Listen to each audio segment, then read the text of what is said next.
પૂર્વ પ્રસંગમાં આપણે 2 શ્લોક સુધી અધ્યયન કર્યું હતું. ચિંતા કાપી ન કાર્યા નિવેદિતાત્મભિઃ કદાપિતિ ભગવાનપી પુષ્ટિસ્થો ન કરિષ્યતિ લૌકિકીંચ ગતિમ.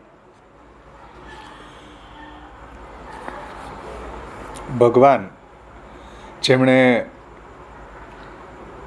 ભગવાનને આત્મનિવેદન કર્યું છે એવા જે પુષ્ટિ ભક્તો છે એને કોઈ પણ જાતની ચિંતા ન કરવી જોઈએ, લૌકિક અલૌકિક કોઈ પણ જાતની. કેમ કે ભગવાન અપી પુષ્ટિસ્થો ન કરિષ્યતિ લૌકિકીંચ ગતિમ.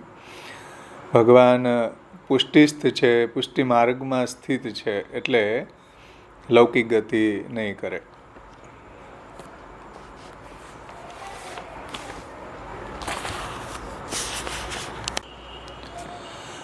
તો પ્રથમ શ્લોકથી લઈને 7 શ્લોક સુધી ચિંતાની નિવૃત્તિના ઉપાય શ્રી મહાપ્રભુજીએ બતાવ્યા છે. એમાં લૌકિક ચિંતાઓ જે છે એ પ્રથમ શ્લોકમાં જ મહાપ્રભુજીએ એને ક્લોઝ કરી દીધી છે. પ્રથમ શ્લોકમાં જ મહાપ્રભુજીએ એ આજ્ઞા કરી કે ભાઈ નિવેદિતાત્મા છે એણે કોઈ પણ જાતની ચિંતા ન કરવી. તો કોઈ પણ જાતની અંતર્ગત લૌકિકી આવી જાય, અલૌકિકી આવી જાય, તો બધા જ પ્રકારની ચિંતાઓ જે છે પ્રથમ શ્લોકની અંદર મહાપ્રભુજીએ એનો નિષેધ કરી દીધો છે. ભાવેશભાઈ, એક એકેડેમિકલી ક્વેશ્ચન છે. હા, એટલે 1 થી 7 શ્લોકની અંદર ચિંતાની નિવૃત્તિના ઉપાયો શ્રી મહાપ્રભુજીએ સમજાવ્યા છે. અને 8મા શ્લોક અને 9મા શ્લોકની અંદર શ્રી મહાપ્રભુજીએ જે આપણે કરતા નથી પણ થઈ રહી છે એવી ચિંતાનો ઉપાય શ્રી મહાપ્રભુજીએ 8મા શ્લોકમાં બતાવ્યો છે. અને એ ઉપાય પણ કરવા આપણે સમર્થ ન હોઈએ તો 9મા શ્લોકમાં મહાપ્રભુજીએ તસ્માત સર્વાત્મના નિત્યમ શ્રી કૃષ્ણ શરણમ મમ વદદ્ભીરેવ સતતમ સ્થેય મિત્યેવ મે મતિ એ વાત સમજાવી છે. એટલે 1 થી 7 શ્લોકની અંદર જે વર્ણિત ચિંતાઓ છે એના પાછા 2 વિભાગ છે. એક લૌકિકી ચિંતા અને એક અલૌકિકી ચિંતા. તો લૌકિકી ચિંતા માટે મહાપ્રભુજીએ પ્રથમ શ્લોકમાં જ એને સ્ટોપ કરી દીધી કે ભાઈ ચિંતા કાપી ન કાર્યા નિવેદિતાત્મભિઃ કદાપિતિ. એટલે ચિંતા કોઈ પણ પ્રકારની કરવી નહીં. તો એમાં લૌકિક ચિંતા પણ આવી જશે, કેમ કે નિવેદન પ્રભુને કર્યું છે તો હવે ચિંતા કરવાની શું આવશ્યકતા છે. એટલે લૌકિકી ચિંતા માટે મહાપ્રભુજીએ પ્રથમ શ્લોકમાં જ એને સમજાવી દીધું છે. અને જો એવી લૌકિક ચિંતાઓ થઈ રહી છે તો આત્મનિવેદનનો ભાવ યાદ કરવો જોઈએ કે આપણા જે લૌકિક ઈષ્ટ અનિષ્ટ એ બધાનો વિચાર પ્રભુ ઉપર છોડી દેવો જોઈએ. અને પ્રભુને જેમ કરવું હશે એમ એવો ભાવ રાખવો જોઈએ. તો લૌકિક ચિંતાની નિવૃત્તિ એ રીતે થઈ જશે. પ્રભુ ઉપર આપણે જો છોડી દઈએ, કેમ કે પ્રભુને આપણે આત્મનિવેદન કર્યું છે, પ્રભુ સર્વસમર્થ છે અને પ્રભુ જે કંઈ બી કરે છે એની લીલા છે. તો લીલાના ભાવથી જેનો વિસ્તાર આપણે ગયા વખતે સમજી ગયા, પૂજ્ય શ્યામબાવાશ્રીએ ઘણું બધું વિસ્તારથી આપણને આખો લીલા ભાવ સમજાવ્યો છે. અને જો એવો લીલા ભાવ આપણામાં પ્રગટ થશે તો ચોક્કસ કોઈ જાતની ચિંતાઓ છે આપણને નહીં થાય. બધી ચિંતાઓથી આપણે મુક્ત થઈ શકીશું. એ લીલા બોધ છે બહુ જરૂરી છે. અને બીજા શ્લોકની અંદર જેનો ઉપાય બતાવ્યો છે એ અલૌકિક ચિંતાનો ઉપાય છે.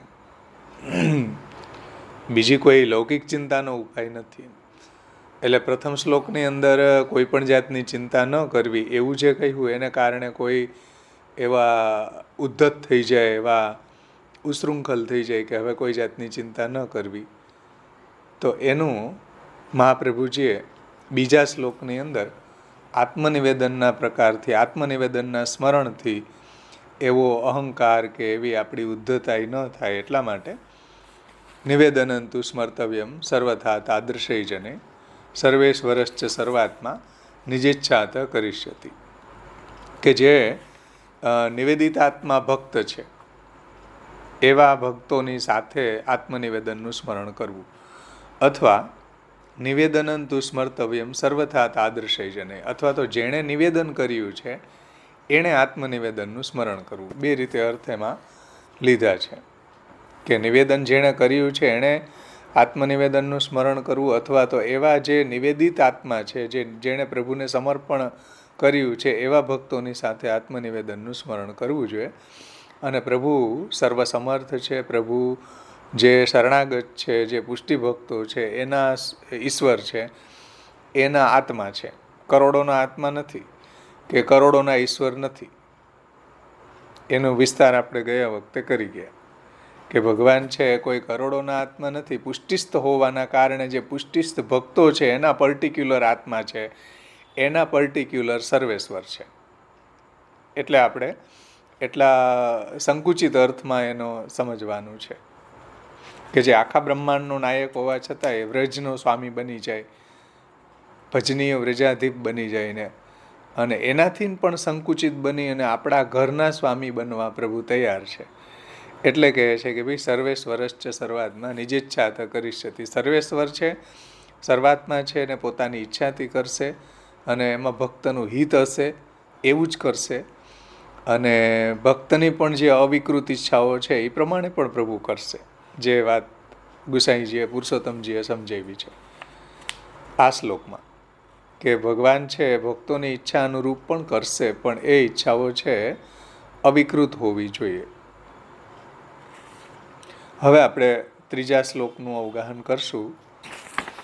ત્રીજા શ્લોકમાં શ્રી ગુસાઈજી ઉત્થાનિકામાં આજ્ઞા કરે છે.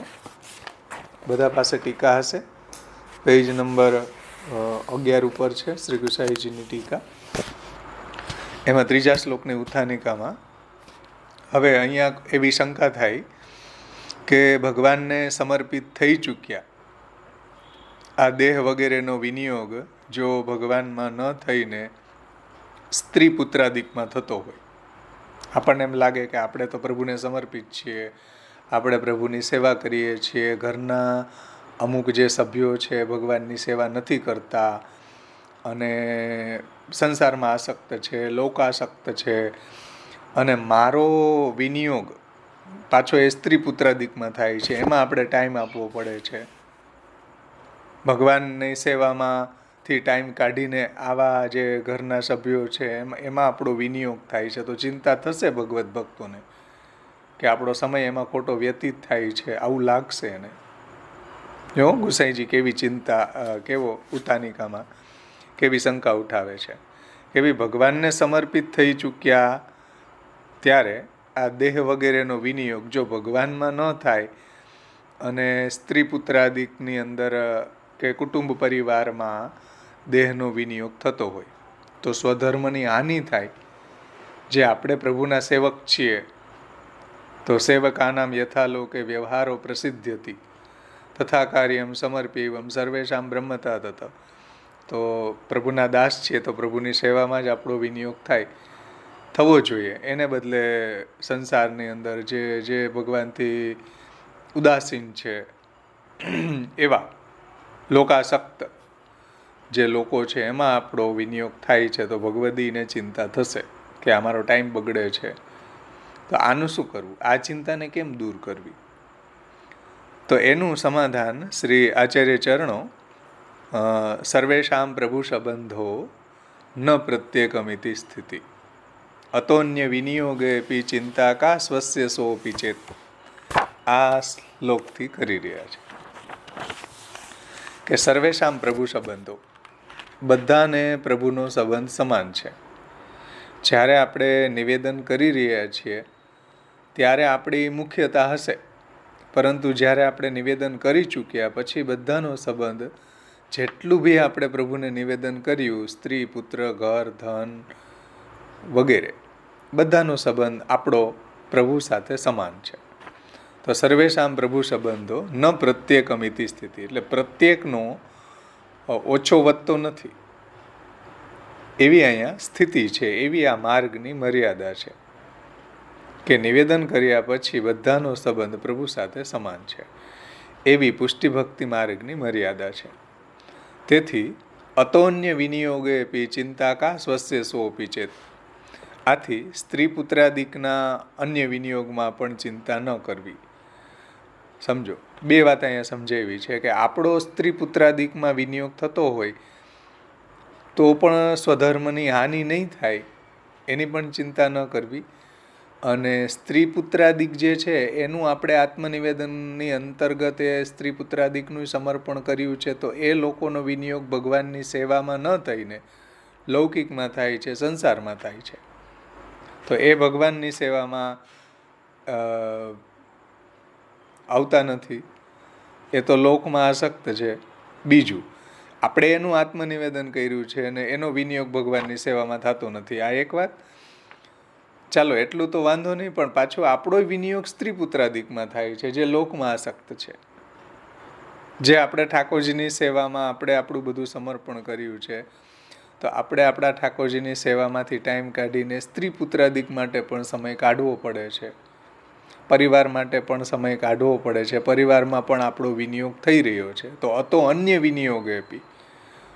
વિનિયોગે પી ચિંતા કા સ્વસ્ય સોપી ચેત. તો સ્ત્રી પુત્રાદિકમાં આ રીતે આપણો વિનિયોગ થાય છે. સ્ત્રી પુત્રાદિકનો ભગવાનની સેવામાં વિનિયોગ ન થઈને લૌકિકમાં વિનિયોગ થઈ રહ્યો છે, તો પણ મહાપ્રભુજી કહે છે ચિંતા ન કરવી. હવે એને પ્રભુચરણ શ્રી ગુસાઈજી ટીકામાં સમજાવે છે. સમજમાં આવ્યો શ્લોકનો અર્થ? આપણે ષોડશ ગ્રંથ પરિચયમાંથી પણ એનો અર્થ જોઈ લે કઈ રીતે સમજાવ્યો છે. કે આત્મનિવેદન તો આપણે ભગવાનને કરીએ છીએ, પરંતુ સેવા તો પોતાના પત્ની, પુત્ર, પરિવારની પણ કરવી જ પડે છે. ભગવાનને આપણે બધું સમર્પણ કરી દીધું, પણ પ્રભુની સેવાની સાથે સાથે પત્ની, પુત્ર, પરિવારની પણ સેવા કરવી પડે છે, એમાં પણ આપણો વિનિયોગ થઈ રહ્યો છે. તો એવી ચિંતા પણ આત્મનિવેદન કરનારને થવી જોઈએ.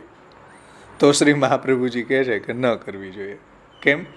કેમ કે બ્રહ્મ સંબંધની દીક્ષાના સમયે આપણે માત્ર પોતાનું જ પ્રભુને સમર્પણ કર્યું છે એટલું જ નહીં, પોતાનું જ નહીં પરંતુ સમસ્ત પરિવારનું સમર્પણ ભગવાનને કરી દઈએ છીએ. તેથી આપણી સાથે જે સંબંધિત બધું જ પ્રભુનું છે, અર્થાત બ્રહ્મની સાથે સંબંધિત થઈ જાય છે. તેથી તેઓનું ભરણ પોષણ કે સંરક્ષણ કે ભક્તિ વિરોધી ભાવ કે વ્યવહાર ગણાતો નથી. એમાં પણ જો આપણો વિનિયોગ થતો હોય તો એ ભક્તિ વિરોધી ભાવ નથી. તો પછી ચિંતા શા માટે કરવી જોઈએ? અન્ય વિનિયોગની ચિંતા શા માટે કરવી જોઈએ? આ ષોડશ ગ્રંથ પરિચયમાં તૃતીય શ્લોકનો અર્થ સમજાવ્યો છે. હવે આપણે પ્રભુચરણ શ્રી ગુસાઈજીએ જે રીતે એના વ્યાખ્યાન કર્યું છે વિવૃત્તિમાં, ટિપ્પણીમાં, એનું આપણે અવગાહન કરશું ને પછી. હા બોલો. શ્રી ગુસાઈજી આજ્ઞા કરે છે, નિવેદનની પ્રક્રિયામાં આ સ્મરણ રાખવું જોઈએ કે નિવેદન કરતા સમયે આપણી પોતાની સાથે જેટલાઓનું નિવેદન થયું છે એ બધાની સાથે જ પ્રભુએ આ જીવનો સ્વીકાર કર્યો છે. જેટલા બી પદાર્થો આપણે બ્રહ્મ સંબંધ મંત્રમાં બોલીએ છીએ, દેહ, ઇન્દ્રિય, પ્રાણ, અંતઃકરણ, દારાગાર, પુત્ર, આપ્ત, વિત્ત, આલોક, પરલોક, બધું ભગવાનને આપણે સમર્પણ કરી દીધું છે અને બધાનો પ્રભુએ સ્વીકાર કર્યો છે. તેથી બધાનો પ્રભુથી સંબંધ સ્થાપિત થયો છે, કેવલ આપણો એકનો જ નહીં. તેથી જેનો આપણો ઉપયોગ સ્ત્રી, પુત્ર વગેરેમાં થતો હોય તો પણ આપણે ચિંતા ન કરવી, કેમ કે એનું પણ આપણે પ્રભુની સેવામાં નિવેદન કર્યું છે. એટલે શ્રી ગુસાઈજી કહે છે કે ભાઈ એ બાબતની કોઈ ચિંતા ન કરવી જોઈએ. આવું અહીંયા તાત્પર્ય છે. નિવેદન થવા પર પ્રભુ દ્વારા અંગીકાર કરવાની આવી મર્યાદા છે.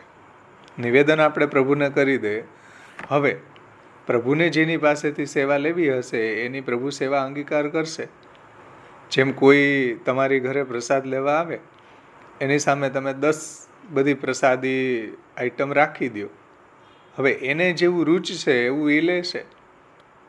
એમાં તમે હવે ધરારી કરો કે નહીં આ લેવું જ જોશે ને આટલું તો લેવું જ જોશે ને, તો એવું આપણે બળજબરી પ્રભુને ન કરી શકીએ કે હવે અમે નિવેદન કર્યું છે તો આ સેવામાં કેમ નથી આવતા.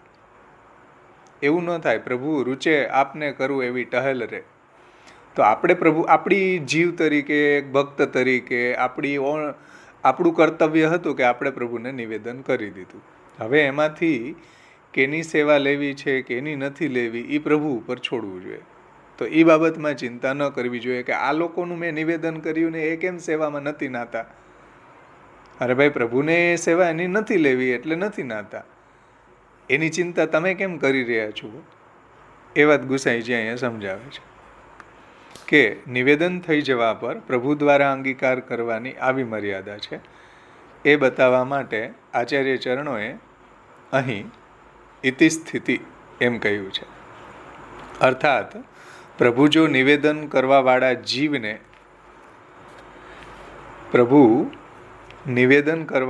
જીવને જ અંગીકાર કરે અને એનાથી સંબંધિત તેના સગા સંબંધીઓને ન કરે તો આને ભગવાનની વિશેષ કૃપા કે વિશેષ પુષ્ટિ માનવી જોઈએ.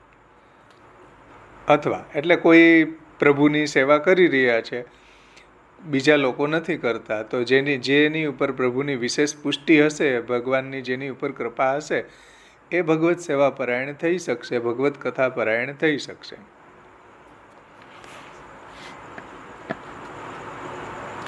અથવા આ ત્રીજી કારિકાનો સંપૂર્ણ અર્થ એ રીતે પણ કરી શકાય. શ્રી ગુસાઈજી કહે છે કે ભાઈ, પુત્ર વગેરે પરિવારજનોનો પ્રભુમાં વિનિયોગ ન થઈને અન્યત્ર કોઈ સ્થાને વિનિયોગ થતો હોય.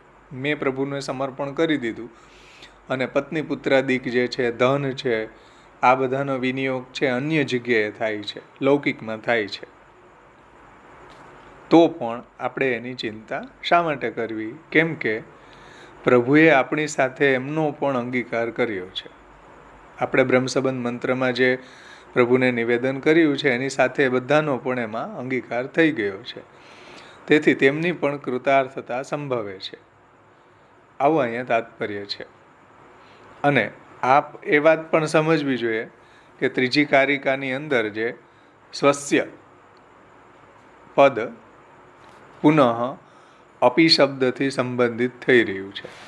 એટલે આ પંક્તિની અંદર પ્રભુચરણોનો આશય સમજતા પહેલાં મૂળ કારિકાનો અર્થ આપણે સમજવો જોઈએ કે બધાનું, અર્થાત પોતાની સાથે નિવેદિત થયેલા સમસ્ત પદાર્થોનું પ્રભુમાં, અર્થાત પોતાની સાથે નિવેદિત થયેલા સમસ્ત પદાર્થોનું પ્રભુની અંદર નિવેદન થયેલું જ છે. પ્રધાન રૂપથી કેવલ આપણું થયું હોય એવું નથી કે મેં બ્રહ્મસંબંધ લીધું છે તો હું નિવેદિત આત્મા છું, હું નિવેદન કરતા છું એટલે મારું કાંઈ વિશેષ પ્રભુને સમર્પણ થયું છે અને બીજા બધાનું ગૌણ થયું છે, એવું નથી, એમ ગુસાઈજી કહે છે. તેથી બીજાઓને પ્રભુ સિવાય કોઈ અન્ય સ્થાને વિનિયોગ થતો હોય તો પણ આપણે કોઈ જાતની ચિંતા ન કરવી જોઈએ. હવે પ્રભુચરણ અહીંયા જે શ્લોકની અંદર સ્વસ્ય અતો અન્ય વિનિયોગ આપી, હવે શ્રી ગુસાઈજી અહીંયા સ્વસ્ય પદને એના પહેલાં આવેલું જે ચિંતાકા એ પદથી જોડીને સમજાવી રહ્યા છે. અને એના પશ્ચાત આવેલ જે સોપી છે ને, સ્વસ્ય સોપી ચેત, એ સોપીથી પણ જોડીને સમજાવે છે. એટલે ચિંતાકા સ્વસ્ય સોપી ચેત, તો એ પહેલી રીતે જોડવામાં અર્થ એ રીતે થશે કે ભાઈ બીજાઓનો અન્યત્ર વિનિયોગ થતો હોય તો પણ ચિંતા ન કરવી જોઈએ. અને બીજો અર્થ એવી રીતના થશે કે આપણો પણ ભગવાન સિવાય અન્ય વિનિયોગ થતો હોય તો પણ ચિંતા ન કરવી. એટલે બે વાત અહીંયા ગુસાઈજીએ સમજાવી છે કે આપણો વિનિયોગ પત્ની પુત્રાદિકમાં થતો હોય એની પણ ચિંતા ન કરવી, અને પત્ની પુત્રાદિકનું જે આપણે સમર્પણ કર્યું છે ને એનો વિનિયોગ ભગવાનની સેવામાં ન થઈને લૌકિકમાં થતો હોય એની પણ ચિંતા ન કરવી જોઈએ. આ ગુસાઈજીની ટીકાનું તાત્પર્ય છે. હવે આનો બહુ સુંદર રીતે વિસ્તાર શ્યામબાવાશ્રીએ જે મલાડનું પુસ્તક છે એની અંદર કર્યો છે, અને એ બહુ સમજવો ખૂબ જરૂરી છે કે આપણી ઘણી બધી જે અજ્ઞાનતા છે સેવાની બાબતમાં, કે આપણો જે અન્ય વિનિયોગ થાય છે એની બાબતમાં, કે પત્ની પુત્રાદિકનો અન્ય વિનિયોગની બાબતમાં, એમાં જે આપણી ભ્રાંતિઓ છે એ આમાં બહુ સુંદર રીતે દૂર કરી છે. તો આપણે હવે શ્યામબાવાશ્રીના શબ્દોમાં સમજશું. આટલો શ્લોક અર્થ અને ગુસાઈજીની ટીકાનું તાત્પર્ય સમજમાં આવ્યું બધાને? ઇન શોર્ટ,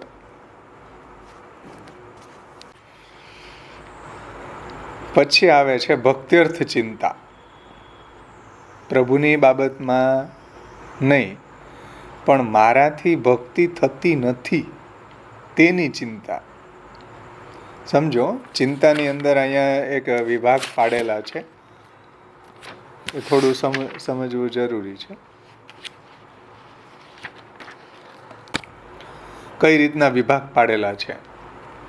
એક તો સ્થૂલ વિભાગ તો એવા જ પાડેલા છે કે એક જે આપણે કરી રહ્યા છીએ એવી ચિંતા ને એક જે થઈ રહી છે એવી ચિંતા. હવે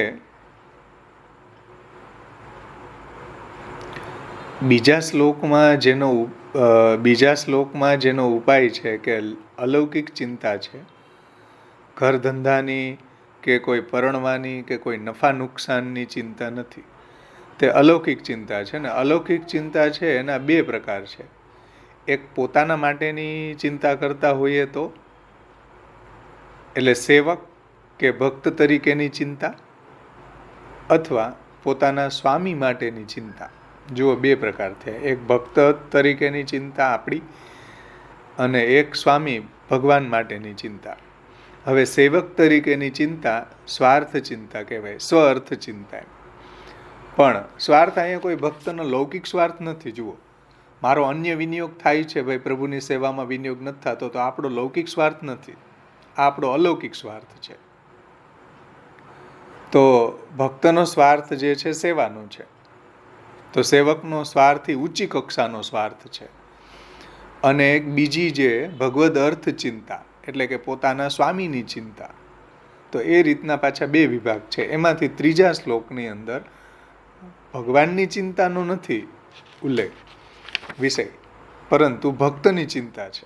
એ વાત સમજાવે છે કે ભક્ત્યર્થ ચિંતા છે, પ્રભુની બાબતમાં ચિંતાનો અહીંયા નથી ખુલાસો, આગળ આવશે. પણ મારાથી ભક્તિ થતી નથી તેની ચિંતા છે. એ કેવી રીતે પ્રભુમાં? તે કેવી રીતે કે પ્રભુમાં મારું ચિત્ત ચોટતું નથી, બ્રહ્મ સંબંધ લીધું પણ સેવા સરખી રીતે થતી નથી, મેં તો બ્રહ્મ સંબંધ લીધું પણ મારી પત્ની પતિ એ સેવા નથી કરતા, પુત્ર સેવા નથી કરતા, મારી પત્ની પતિથી સેવા નથી નભતી. હવે આવી ચિંતા પણ ન કરવી કે મારો અન્ય વિનિયોગ થાય છે, પત્ની પુત્રાદિકમાં વિનિયોગ થાય છે, પત્ની પુત્રાદિકનો વિનિયોગ લૌકિકમાં જ થાય છે, સેવામાં આવતા જ નથી, તો પણ મારે એનું ભરણ પોષણ માટે કે એમાં મારો સમય આપવો પડે છે. આમ ભક્તના સ્વાર્થની ચિંતા છે, ભક્તનો અલૌકિક સ્વાર્થની ચિંતા છે. તો એને આપ શ્રી સમજાવે છે કે ભાઈ એવી ચિંતા પણ ન કરવી, એવો ઉપદેશ છે.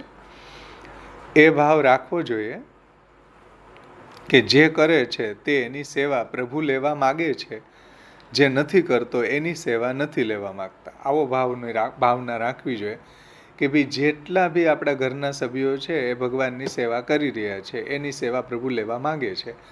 જે નથી કરતા તો એ ઇનડાયરેક્ટલી એનો સેવામાં વિનિયોગ થાય છે, કમાવા તો જઈ રહ્યા છે ને, એ પણ પ્રભુની સેવાનો એક પાર્ટ તો છે ને, સમજો. અને કોઈની સાવ લેવા જ નથી માગતા તો ન પણ લે ભાઈ પ્રભુ સર્વ સમર્થ હોય. તેથી અહીંયા ટીકાકાર સમજાવે છે કે આવો ભાવ રાખવો જોઈએ કે તેની સેવા પ્રભુ લેવા માગે છે, જે નથી કરતો એની સેવા પ્રભુ લેવા માગતા નથી. તમે એમ કેમ નથી વિચારતા કે પરિવારની એક વ્યક્તિ સેવા કરે છે અને બીજાઓ એને સહયોગ આપે છે, તો એ તો સેવા જ છે ને. બીજાઓ કંઈક ને કંઈક સહયોગ આપી રહ્યા છે. પરિવારની અંદર કોઈ કમાવા જઈ રહ્યો છે, કોઈ ઘરની બધી બહારની ટહેલ કરે છે. તો આવી એક પરિચર્યા તો થઈ રહી છે. પરિવારના બધા ચૂલા ઉપર બેસી જાય તો જમશે કોણ? બધા મસાલો નાખવા માંડશે તો સ્વાદ કેવો આવશે? સમજી ને? એટલે બધાય જ મસાલો નાખવા માંડે, બધાય તમે રસોઈ મંડે કરવા, તો પછી કેવી રીતના બધું મેન્ટેન થાય? એટલે એક વ્યક્તિ જે કામ કરી રહ્યો છે તેને એ કામ કરવા દો. એટલે એક સેવા જે કરી રહ્યો છે એ સેવા એને કરવા દો. પરિવારની અંદર દરેક જે સેવા છે એની આપણે વહેંચણી કરી લઈએ છીએ. તેમાં કોઈ સેવા કરશે, કોઈ શાક લાવશે, કોઈ કમાવા જશે, કોઈ એને ખર્ચવા જશે. જ્યારે પરિવારના ભાવથી સેવા કરી રહ્યા છીએ તો જરૂરી નથી કે દરેક વ્યક્તિ સેવામાં નાઈને જ સેવા કરે કે અંદર આવવો જ જોઈએ, એવું જરૂરી નથી. કોઈ સેવાની સામગ્રી સંપાદન કરીને પણ સેવા કરી શકે છે. બહારની ટહેલ કરીને સેવા કરી શકે, કોઈ આજીવિકાએ જઈને સેવા કરી શકે. એવો ભાવ રાખીને ચિંતા ન કરવી જોઈએ કે ભાઈ અંતે તો એનો સેવામાં વિનિયોગ તો થઈ રહ્યો છે ને. જેથી પ્રભુને એને અંદર અપ્રસ કરાવીને એને લેવા હશે સેવા, તો એ પણ થશે. તો એવું ભાવના કરવી જોઈએ, પણ એની ચિંતા ન કરવી જોઈએ. સમજાયું ને? હવે વિચારવાનું આમાં એટલું જ છે કે આ ઉપદેશ કોને આપી રહ્યા છે મહાપ્રભુજી? કે જેને ચિંતા થઈ રહી છે કે ભાઈ હું સેવા કરું છું પણ પરિવારના સભ્યો સેવા કરતા નથી. આ ઉપદેશ મહાપ્રભુજી કેવા અધિકારીને આપી રહ્યા છે? કેમ કે બધાને આ ઉપદેશ લાગુ નહીં પડે. જેને આવી ચિંતા થતી હશે એને આ ઉપદેશ લાગુ પડશે. આનો અર્થ કોઈએ એમ ન લેવો કે ચાલો હવે છૂટી મળી ગઈ. આનો અર્થ કોઈ આવો ન કાઢવો કે ચાલો હવે તો આપણે છૂટી મળી ગઈ, કે એવી આપણને કોઈ સોબર પત્ની મળે. અહીંયા શબ્દ મૂક્યું છે નરમ બાયડી, એટલે સોબર પત્ની એકદમ સાત્વિક હોય એવી નરમ પત્ની આવી ગઈ હોય તો એને નવડાવી દેવાની. પછી આપણે છૂટા કે હવે તું સેવા કર, હું હવે બહાર બધે ફરું. તો આવું ન કરવું જોઈએ. આનો મતલબ આવો ન કોઈએ સમજવો જોઈએ. આનો કોઈ ખોટો અર્થ ન કાઢતા હો ભાઈ, કે ચાલો હવે એક કમાવા જાય ને એક બીજી બધી ટહેલ કરે બહારની ને, એટલે હવે આપણે પત્નીને સેવામાં નવડાવી દઈએ કે તું હવે સવારથી સાંજ સુધી સેવા કરતી રહેજે અને હું બહાર ફરતો રહીશ, કે હું આ કરીશ ઓલું કરીશ.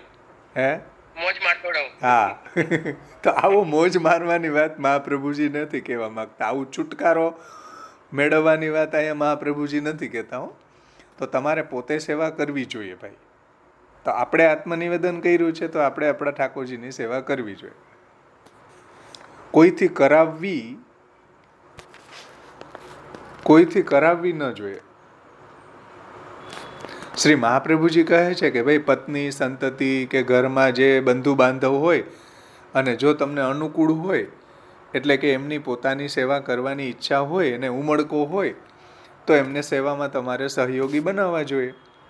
ભાર્યાદિર અનુકૂલશ્ચેત કાર્યેત ભગવત ક્રિયા ઉદાસીને સ્વયં કુર્યાત પ્રતિકૂલે ગૃહમ ત્યજેત. હવે તમે ઘરના વડીલ થઈ ગયા એટલે જબરદસ્તીથી એમને મારીને મુસલમાન નથી બનાવી શકતા, એ મનાય છે. એટલે મહાપ્રભુજીએ આ ભાર્યાદિર અનુકૂલશ્ચેત કાર્યેત ભગવત ક્રિયામાં પરિવારજનો અનુકૂળ હોય તો તમારા હૃદયમાં જેવો ભાવ અને જેવો ઉમળકો છે એવો જ એમના હૃદયમાં પણ ઉમળકો હોય ભગવત સેવા કરવાનો, તો એમને સેવામાં સહયોગી બનાવવા જોઈએ. સમજો, બધી જ આપણે જ કરી લેવી એવો પણ આપણો સ્વાર્થ ન હોવો જોઈએ. કેમ કે સેવામાં તો એટલો બધો વિસ્તાર છે કે 10 હોય 20 હોય તોય ઓછા પડે. તો ઉદાસીન હોય તો સ્વયં કુર્યાત, ઉદાસીન હોય તો એની પાસે સેવા ન કરાવવી જોઈએ. એને ઉમળકો નથી સેવા કરવાનો તો પોતે જ સેવા કરવી જોઈએ. અને એને આપણે સેવામાં ઇન્વોલ્વ ન કરવા જોઈએ. સેવા કરવાનું એને ન કહેવું જોઈએ, કેમ કે સેવા એ આપણું કર્તવ્ય છે. આપણે બ્રહ્મ સંબંધ લીધું છે તો સેવા કરવાની છે, સેવા કરાવવાની નથી. સમજાણું ને? સેવા આપણે કરવાની છે, બીજા પાસે બળજબરીથી કરાવવાની નથી. કેમ કે એ તો પરપીડા, જે મહાપ્રભુજી નિબંધમાં જે 5 દોષની અંતર્ગત આ પરપીડા પણ છે. તો બીજાને પીડા આપીને સેવા ન થઈ શકે. વેઠ કહેવાય. સામેની વ્યક્તિ છે એને ગમતું ન હોય એની પાસે સેવા કરાવો તો એ જે સેવા કરશે એ પ્રભુને નહીં ગમે. એટલે શ્રી મહાપ્રભુજીએ નિબંધમાં કહ્યું છે, ક્લિષ્ટમ ન સમર્પયત. ક્લિષ્ટ સામગ્રી કે આવી ક્લિષ્ટ સેવા ભગવાનને નથી ગમતી. ક્લિષ્ટમ ન સમર્પયત. સમજમાં આવે છે ને? આગળ જુઓ. કોઈને કઈ પ્રશ્ન હોય તો પૂછો. શ્રી મહાપ્રભુજી આજ્ઞા કરે છે કે કૃષ્ણ સેવા સદા કાર્ય. એમ નથી કહેતા આચાર્ય ચરણો કે કૃષ્ણ સેવા સદા કારયિતવ્ય. કારયિતવ્ય નથી, સદા કાર્ય છે. એટલે આપણે કરવી જોઈએ, કરાવવી ન જોઈએ. તો કરાવતા રહેવી જોઈએ એવી આજ્ઞા મહાપ્રભુજીએ નથી કરી. તો એવી આજ્ઞા કરી છે કે હંમેશા કૃષ્ણ સેવા આપણે જાતે કરવી જોઈએ. શા માટે નથી કરી? કેમ કે શ્રી મહાપ્રભુજી જાણે છે કે આપણે જીવ એવા બદમાશ છીએ કે એક વખત એવી આજ્ઞા આપી દે કે પછી કોઈ નાશે જ નહીં સેવામાં. ઘરમાં જે નરમ માણસ હોય, એટલે જે સોબર હોય, જે સૌમ્ય હોય, એને પછી કે હવે તું કર લેજે, કે ચઢ જા બેટા જ સૂલી પે ખુદા ભલા કરેગા. તો તું સેવા કરતો રહે અને અમે આનંદમાં છીએ. કેમ કે મહાપ્રભુજીએ ક્યાં કહ્યું છે કે સેવા કરવી જોઈએ, કરાવવી જોઈએ? તો કરાવતા જ રહેશું. પછી જેમ અત્યારે આધુનિક હવેલીની અંદર મહારાજો કરાવતા રહીએ મુખ્ય ભીતરિયા દ્વારા. પોતે અન્નદાતા રાજભોગ ધરવે કી ખબર હે તો એ કે પહોંચો હવે તમે, અમે અત્યારે ટીવી જોઈ રહ્યા છીએ, અમે અત્યારે મોબાઈલ જોઈ રહ્યા છીએ. તો આવી રીતના કંઈ કરાવવાની ન હતી સેવા, આપણે જાતે કરવાની હતી. જાતે કરશું તો આપણે પ્રભુમાં આપણું ચેતસ્તત પ્રવણમ થશે.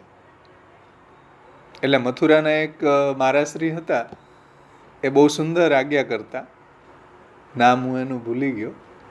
એમ કહેતા કે ભાઈ બધા બાળકો એની ઘરે જ્યારે પધારે ને તો એ કહેતા કે ભાઈ તમે મંદિર વસ્ત્ર કરો. તો બાળકો એમ કે ના ના ના, મંદિર વસ્ત્ર તો બધા સેવા ટહેલવાઓ કરે.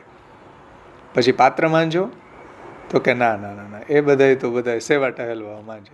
હવે એ મહારાજશ્રી છે જાતે ઠાકોરજીનું મંદિર વસ્ત્ર કરતા, જાતે પ્રભુના પાત્ર માંજતા. એટલે એ બધા મહારાજો એની ઘરે પધારે તો એને કહેતા કે જ્યાં સુધી તમે મંદિર વસ્ત્ર અને પાત્ર માંજવાની સેવા નહીં કરો ને ત્યાં સુધી તમારામાં દાસ્ય ભાવ નહીં આવે.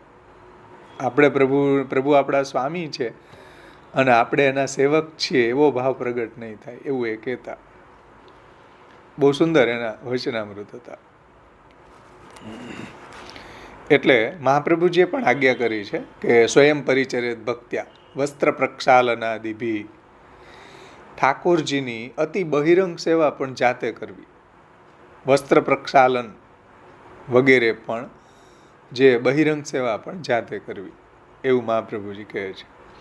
ઉપવનમાંથી ફળ ફૂલ લાવવા, તો આવી બધી સેવા, પાત્ર માંજવા, આવી બધી સેવા પણ સૌભાગ્ય માનીને આપણા ઠાકોરજીની જાતે કરવી જોઈએ. અને મળીને આપણા પરિવારના સભ્યો અનુકૂળ હોય તો મળીને કરીએ, સારી વાત છે. નહીં ઉમળકો હોય તો ભગવત સેવા કરવાનો હળી મળીને કરીએ, બહુ ઉત્તમ વાત થશે. તો આગળ કહે છે, કેમ કે મહાપ્રભુજીએ તો આ રીતે આપણને સેવા કરવાનું કહ્યું છે, કરાવવાનું નહીં. કરાવવાની આજ્ઞા મહાપ્રભુજીએ નથી કરી. શ્રી મહાપ્રભુજી આજ્ઞા કરે છે કે કૃષ્ણ સેવા સદા કાર્ય, જાતે સેવા કરો. પરિવારનો ઉમળકો હોય તો તેમને સાથે સેવા કરવા દો. તમે એવા એકલવાયા નહીં થઈ જાઓ કે હું જ બધું કરીશ. કેમ કે પરિવારમાં તમે એવા એકલવાયા નહીં થઈ જતા કે હું જ બધું કરીશ. કેમ કે પરિવારમાં તમે સેવા પધરાવી છે તો તેને એક કૌટુંબિક વિષય ગણો. તેમાં બધાનો સહયોગ સદા આવકાર્ય હોવો જોઈએ. બધા એમાં સહયોગ આવકાર્ય છે. પણ કોઈ સહયોગ ન આપે તો આપણે કોઈના ઉપર જબરજસ્તી કરી શકતા નથી. સમજો, આપણે કોઈની ઉપર જબરજસ્તી ન કરીએ સેવાની બાબતમાં, કે ચાલો હવે લગ્ન કરવા છે તો પેલા પત્નીને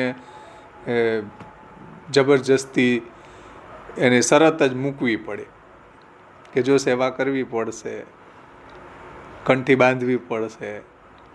એને તો સહજ રુચિ હશે તો બાંધશે,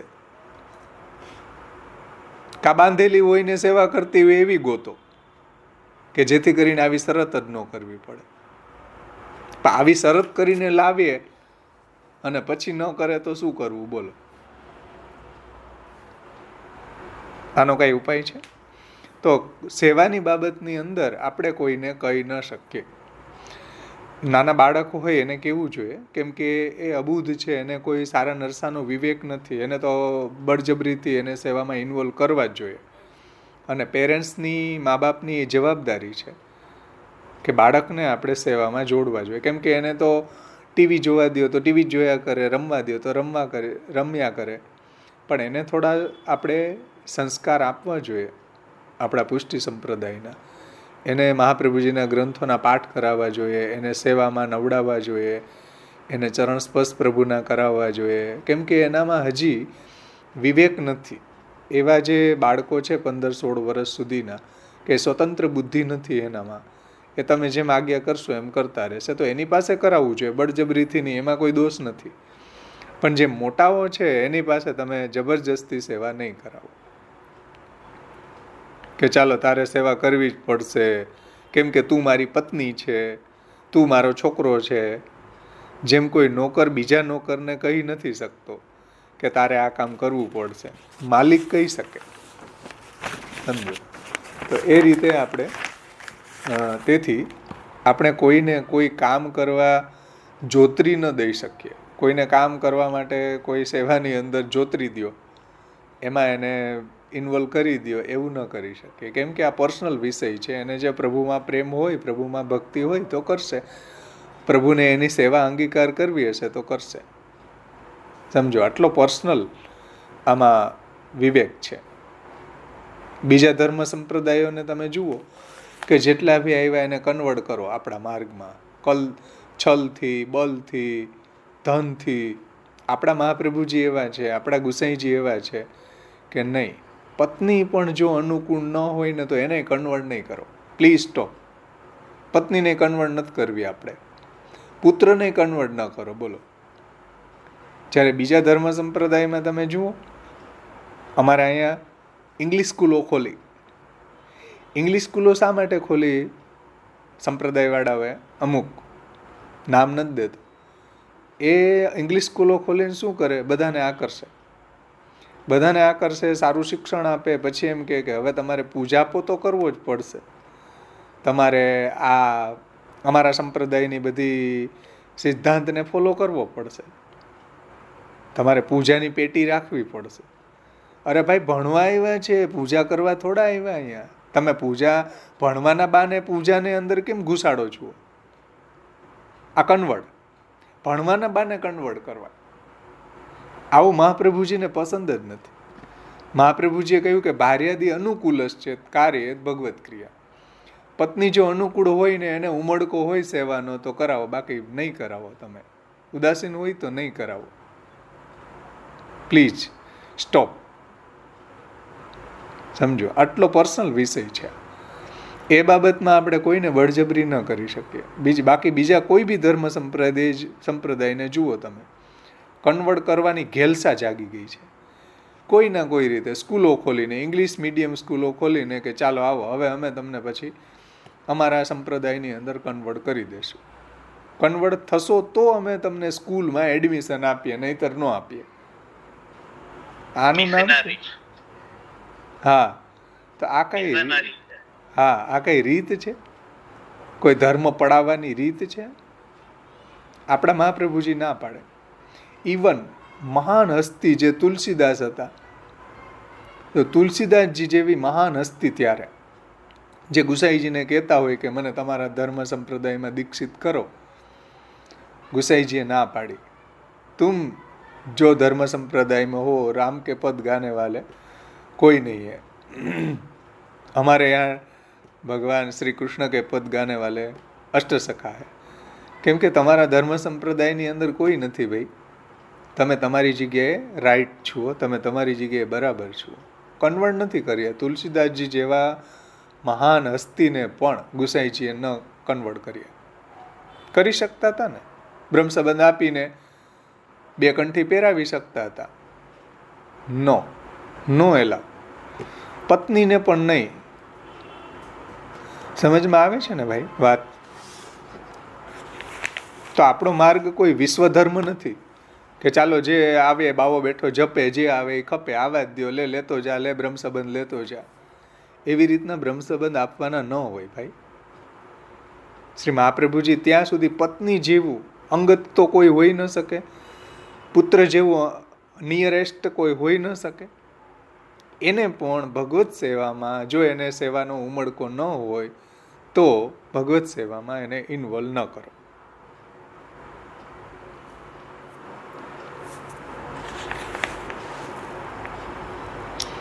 અને આપણી ડ્યુટી છે, આપણે પ્રભુને સમર્પણ કરી દીધું. આપણી એનામાં જે મમતા છે આપણે પ્રભુને સમર્પણ કરી દીધી. હવે પ્રભુ સ્વામી છે અને કોની કેટલી સેવા લેવી એ પ્રભુની મુનસફીની વાત છે, પ્રભુની ઈચ્છાની વાત છે. આપણે એમાં કાંઈ ન કહી શકીએ. પ્રભુને કોની સેવા અંગીકાર કરવી છે, કોની નથી કરવી, એનું ટેન્શન હવે આપણે લેવાનું નથી. નાના બાળકોની વાત એક્સેપ્શનલ છે, અપવાદ છે. સમજાણું ને? કોઈને કંઈ પ્રશ્ન છે? બોલો. ગયા વખતે પ્રશ્નનો સ્કોપ જ નહોતો રહ્યો. મેં એમને વન વે ટ્રાફિકમાં ગાડી જવા દીધી હતી. તો હવે થોડું વચ્ચે રોકાઈને આપણે અધિકાર જ ના હોય, પુષ્ટિ જ ના હોય તો પછી ફોર્સ કરવાથી તમે ગમે એટલું વાળો વળશે જ નહીં. પ્રભુને સેવા લેવી ન હોય, એની હાવ ન જ લે. પ્રભુને જેની સેવા લેવી છે એની એ જ સેવા કરી શકશે, બધા નહીં કરી શકે. પ્રભુને જે આપણી ડ્યુટી એ છે કે આપણે પ્રભુ આપણી સાનિધ્યમાં બધાને સમર્પણ કરી દીધા. જળ પદાર્થ, ચેતન પદાર્થ. હવે જેનો વિનિયોગ પ્રભુને કરવો હશે એટલું વિનિયોગમાં આવશે. જેનો વિનિયોગ નહીં કરવો હોય એ નહીં આવે. તો તમે એની ચિંતા નહીં કરો. એવું અહીંયા શ્રી મહાપ્રભુજી ગુસાઈજીનું તાત્પર્ય છે.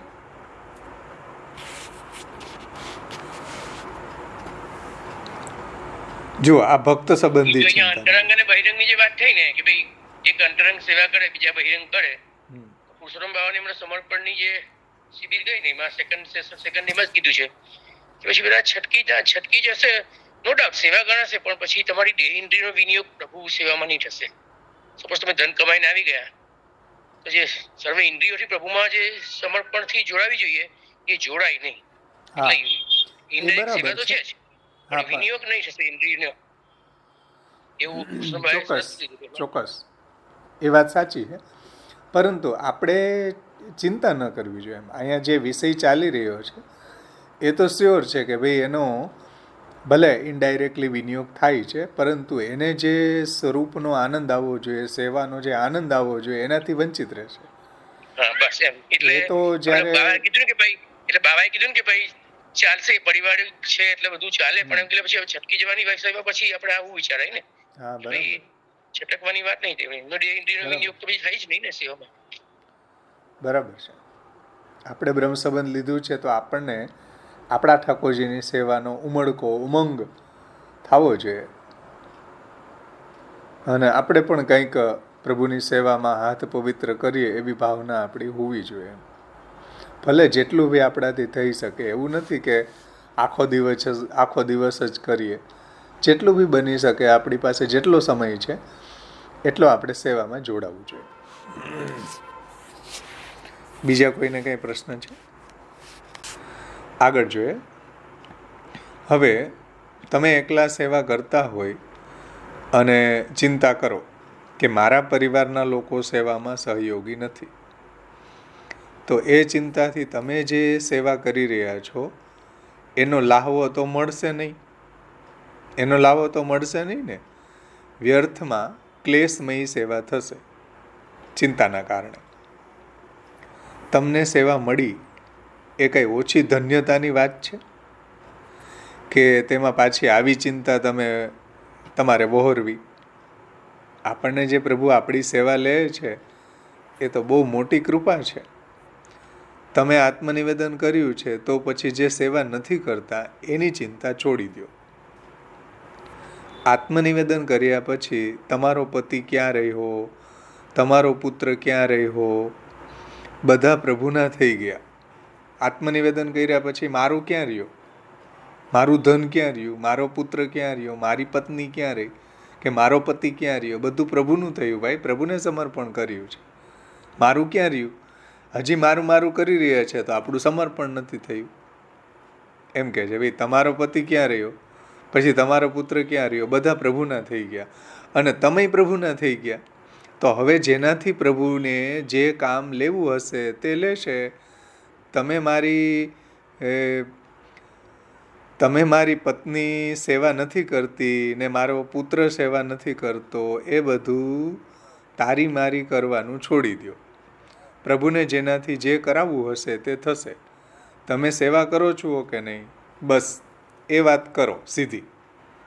તો આ વાત અહીંયા 3જા શ્લોકમાં ગુસાઈજી મહાપ્રભુજી સમજાવવા માગે છે. એમાં શ્રી ગુસાઈજી વિષય પ્રવેશ એ રીતે કરે છે કે મેં દેહ અને દેહથી સંબંધિત પુત્ર, ધન, ગૃહ બધી વસ્તુને મારા સર્વસ્વને પ્રભુને સમર્પણ કરી દીધું છે. પણ દરેક વસ્તુ સેવામાં કામમાં નથી આવી રહી, એટલે આપણને ચિંતા થાય.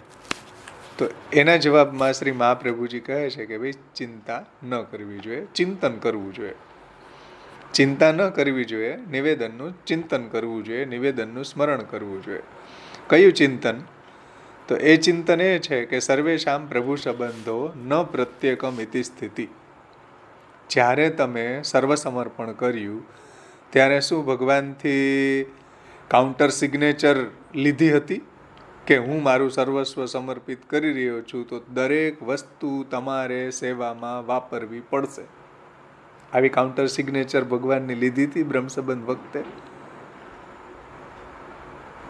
કે ભગવાને સિગ્નેચર આપી હતી કે હું બધું તમારું સમર્પણ અંગીકાર કરીશ ને બધું વાપરીશ? તો ભગવાને કોઈ એવી કાઉન્ટર સિગ્નેચર આપી નથી આપણને કે દરેક વસ્તુ તમારે સેવામાં વાપરવી જ પડશે.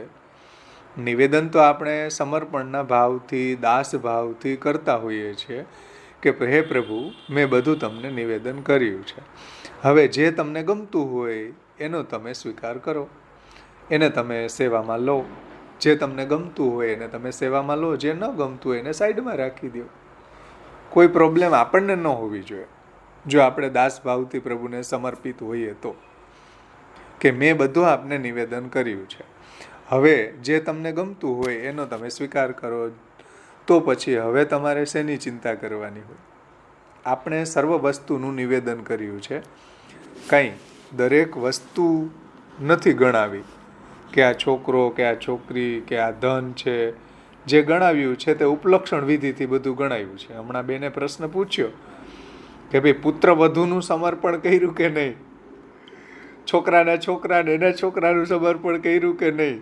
તો આ કંઈ નથી ગણાવ્યું. ઉપલક્ષણ વિધિથી દારાગાર પુત્ર આપ્ત વિત, ઉપલક્ષણ વિધિથી ગણાવ્યું છે. છોકરાનો છોકરો થશે કે હજી હું તો બ્રહ્મચારી છું, હજી તો પત્ની આવી નથી, તો એનું સમર્પણ કરવું કે નહીં? અરે ભાઈ, ઉપલક્ષણ વિધિથી સમર્પણ છે. તો ઉપલક્ષણ વિધિ તરીકે આપણે ગણાવ્યું છે કે બધું એટલું કે આવું.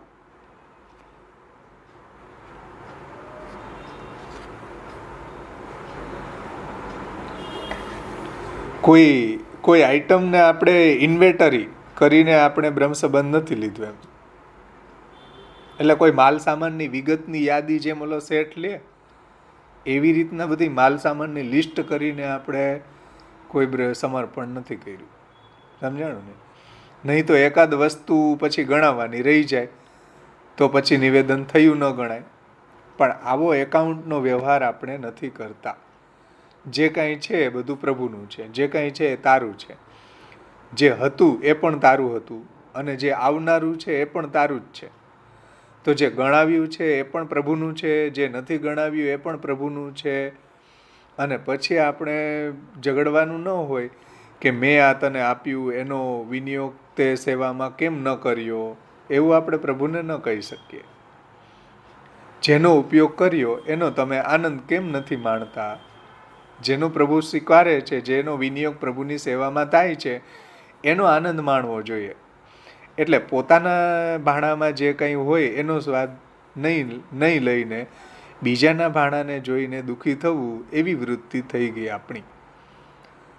એટલે એવી વૃત્તિ ન હોવી જોઈએ. પ્રભુ મારાથી સેવા લઈ રહ્યા છે એ કાંઈ ઓછા આનંદનો વિષય છે? હવે જેનો વિનિયોગ થવાનો હોય તેનો થાય, એની ચિંતા મારે ન કરવાની હોય. સમજમાં આવ્યું ને? તો પ્રભુ જેની પાસેથી સેવા લે, જેટલા પદાર્થનો વિનિયોગ પ્રભુની સેવામાં થાય એટલા પદાર્થનો વિનિયોગનો આપણે આનંદ લેવો જોઈએ. પ્રભુને જેની સેવા અંગીકાર કરવી હશે એ સેવાની અંદર ઇન્વોલ્વ થઈ શકશે, બધા ઇન્વોલ્વ નહીં થઈ શકે. એટલે આપણે એની ચિંતા ન કરવી જોઈએ. ભાવના સારી વાત છે કે ભાઈ આ સેવામાં ના, બધા હળીમળીને સેવા કરીએ, એવી ભાવના હોવી જરૂરી છે, પણ એની ચિંતા ન કરવી જોઈએ. ચિંતન કરવું જોઈએ આત્મનિવેદનનું, મેં બધું પ્રભુને સમર્પણ કર્યું છે. સર્વેષામ પ્રભુ સંબંધો ન પ્રત્યેકમિતિ સ્થિતિ અતો અન્ય વિનિયોગે પી ચિંતા કા સ્વસ્ય સોપી ચેત. આવું આપણે સ્મરણ કરવું જોઈએ, ચિંતન કરવું જોઈએ, ચિંતા ન કરવી જોઈએ.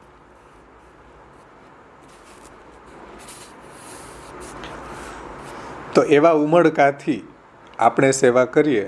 પછી જુઓ, છોકરાઓ પણ સેવા કરવા બેસી જશે. આપણને પણ એવો ઉમળકો હશે ભગવત સેવામાં, તો આપણા છોકરાઓને એવી ઈચ્છા થશે ભગવત સેવા કરવાની, આપણી પત્નીને પણ એવી ઈચ્છા થશે ભગવત સેવા કરવાની, કે આપણી પતિને પણ એવી ઈચ્છા થશે ભગવત સેવા કરવાની. એવા ઉમળકાથી જો આપણે આનંદથી સેવા કરતા હશું તો ઘરવાળાઓને પણ રંગ લાગશે કે નહીં? લાગશે. પણ તમે મર્યાદીના, નેગના, ભોગના, રાગના, અપરસના, આવા બધાય અસ્વાભાવિક, કૃત્રિમ અને ક્રોધથી સેવા કરતા હોય કે આ કેમ ન થયું, કે તે કેમ ન થયું, કે અહીંયા છોવાઈ ગયું, ત્યાં છોવાઈ ગયું, તો બાળક આવતો હોય ને તો રુચિથી બાળક આવતો હોય તોય ભાગી જાય ભયના કારણે. એટલે મોટે ભાગે હું કહેતો હોઉં છું કે અપરસના બે અર્થ થાય છે.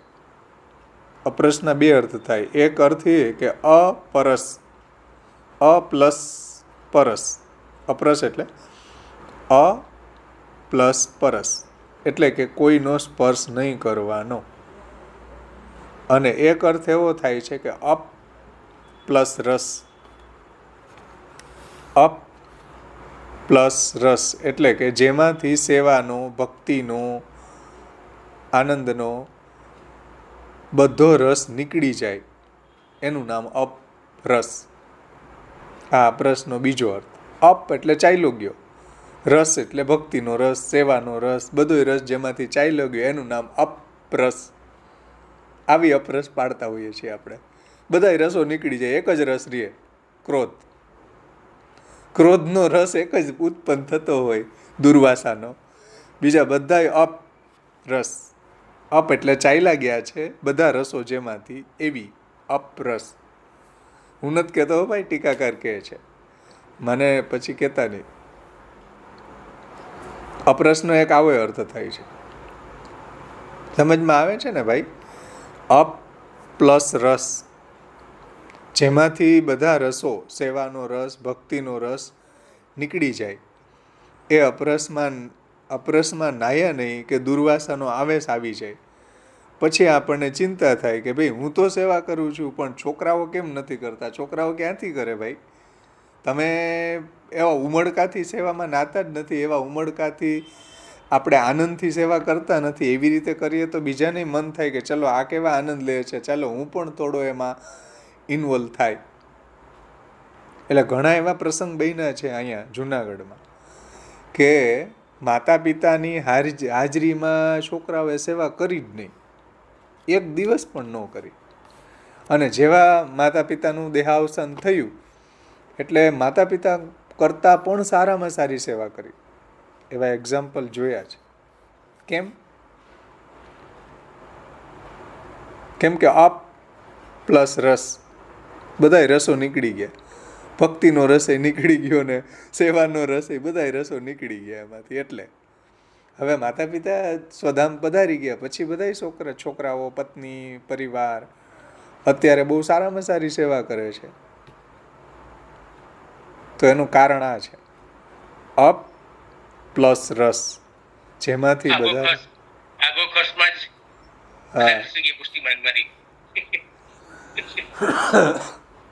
એટલે ઘણા એવા મને એક્ઝામ્પલ પ્રેક્ટિકલ પર્સનલ નોલેજમાં છે કે જે માતા પિતાની હાજરીમાં કોઈ દી ઠાકોરજીની સેવામાં ગયા નહીં, અને અત્યારે એ માતા પિતા જે સેવા કરતા એના કરતાં પણ પરિવાર સાથે મળીને બહુ સારામાં સારી સેવા કરે છે. એવા છે. એનું કારણ અપ પ્લસ રસ, બધા રસો જેમાંથી નીકળી ગયા એનું નામ અપરસ. એનું કારણ આ છે. તો અપરસમાં નહીં નહીં કે દુર્વાસાનો આવેશ આવી જાય અને પછી આપણે ચિંતા કરવા બેસીએ કે હું સેવા કરું છું ને છોકરા કેમ નથી કરતા, પત્ની કેમ નથી કરતી. હવે તો કલયુગ આવી ગયો, પણ કલયુગ તમે લાવ્યા છો. તમે દુર્વાસાના અવતાર થયા, તમે બાળકોની હકાલપટ્ટી કરી, તમે ઉમળકાથી સેવા ન કરી, એવા હાઈપર ટેન્શનથી એવા ક્રોધયુક્ત થઈને સેવા કરી કે બધા ભાગી ગયા. એક વખત તમને ટીવી જોતા કે તમને ઢોકળા ખાતા કે જેવા ઉલ્લાસ આવે તો એવા ઉલ્લાસથી બધાય ઢોકળા ખાવા માંડી જાય, બધાય ટીવી જોવા માંડી જાય. આપણે ઉલ્લાસથી ટીવી જોતા હોય તો ઘરના સભ્યો કેમ ટીવી જોવા લાગી જતા નથી? લાગી જાય છે. આપણે એવા ઉલ્લાસથી ઢોકળા ખાવા માંડીએ કે મઠડી ખાવા માંડીએ કે પાણીપુરી ખાવા માંડીએ તો બધાય કેમ ખાવા માંડી જાય? બધાને કેમ એમાં ઉમળકો આવી જાય, આનંદ આવી જાય? તો એવા ઉમળકાથી ને આનંદથી જો આપણે ભગવત સેવા કરતા હોઈશું તો આપણા પરિવારના સભ્યોને પણ અંદર આવવાની ઈચ્છા થશે ભાઈ કે આ કેટલા ઉમળકાથી ભગવાનના ભજનમાં પરાયણ છે, ભગવત સેવામાં પરાયણ છે. તો જેટલા ઉમળકાથી ટીવી જોતા હોય, ઢોકળા ખાતા હોય, તો એવો ઉલ્લાસ આવે છે તો એવા ઉલ્લાસથી સેવા કરો. પછી જુઓ ઘરના બધા સેવા કરે છે કે નહીં. તમને લાગશે કે બધા સેવા કરવા માટે આતુર છે, કેમ કે બધાય આપણો ઉમળકો જોઈને એમાં ઇન્વોલ્વ થવા માગે છે. પણ આપણે મોઢું ચડાવીને ફરતા હોય, આપણે ગુસ્સામાં ફરતા હોય, પછી કોઈ આપણો સાહસ જ ન કરે અંદર આવવાનું કે ભાઈ આને બોલાવાય જ નહીં. સેવા આવવાની વાત તો દૂર રહી, બોલાવે પણ નહીં. આવી કન્ડિશનમાં આપણે જીવી રહ્યા છીએ. પાછા ચિંતા ઓર કરી. હા, આ બહુ અઘરો વિષય છે, આમાં આપણે જવાય નહીં. બિચારા હે પ્રભુ પણ સેવા સ્વીકારે નહીં ને એમની કહું છું. કોની? એ ગુસ્સા કરે, ક્રોધ કરે એની. હા, નો સ્વીકાર. એટલે આપણે ત્યાં પ્રસંગ પણ છે, વાર્તા પ્રસંગમાં તમે જુઓ. ક્રોધ તો પછી ચાંડાલનું સ્વરૂપ થઈ ગયું ને. હા, કે શ્રીનાથજીની સન્મુખ કોઈની પિટાઈ કરી, જે ફૂલ લાવ્યો હતો તો શ્રીનાથજીને ન ગમ્યું. શ્રીનાથજીએ બહુ મોટો અપરાધ માન્યો એનો. એવી ઠાકોરજીની સન્મુખ આવો વ્યવહાર ન થાય. એને ધોલમાં મારી દીધી, જે ઠાકોરજીના કોઈ ફૂલ કે કોઈ ચોર્યા હતા એણે શ્રીનાથજીના મંદિરમાં છુપાણા. એ શ્રીનાથજીના મંદિરમાં આપણે એને શ્રીનાથજીનું મહાત્મ્ય હોવું જોઈએ. શ્રીનાથજીની સાનિધ્યમાં આપણે એની ઉપર ક્રોધ ન કરી શકીએ.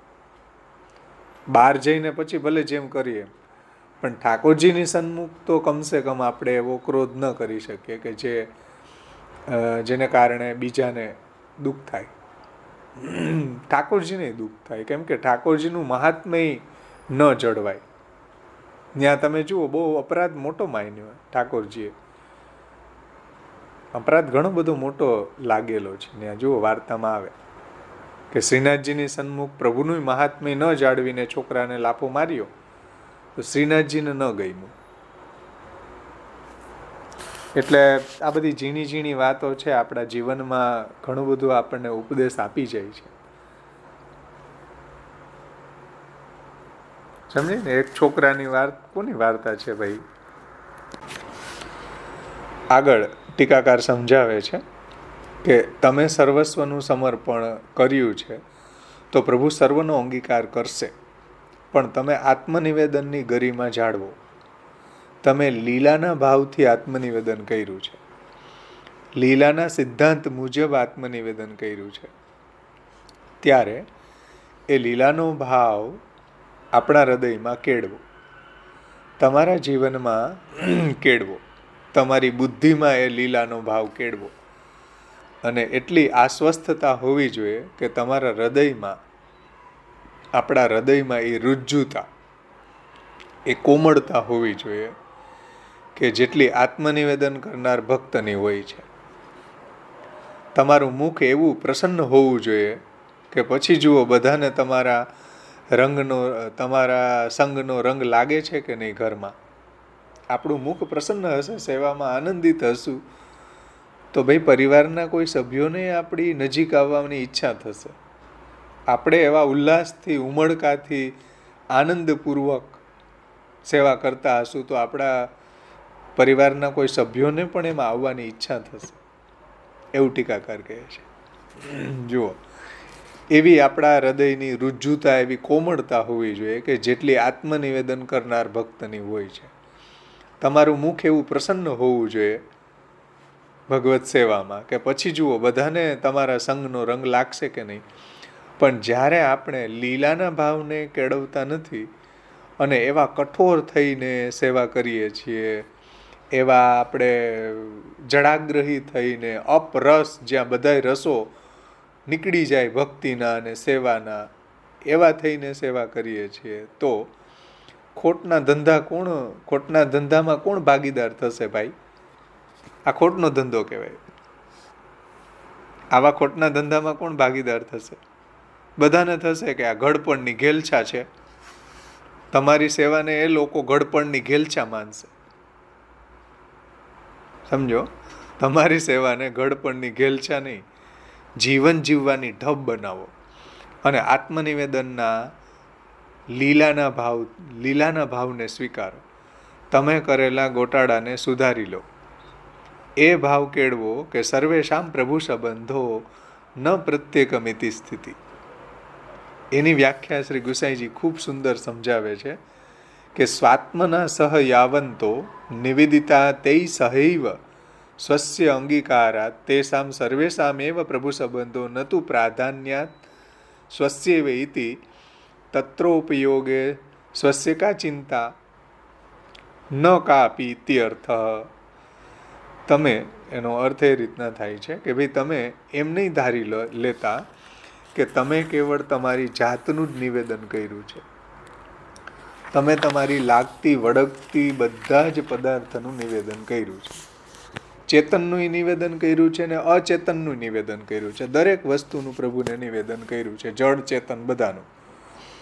હવે તમે બીજો ક્યાંય કામમાં આવતો હોય તો તમારે ચિંતા ન કરવી જોઈએ.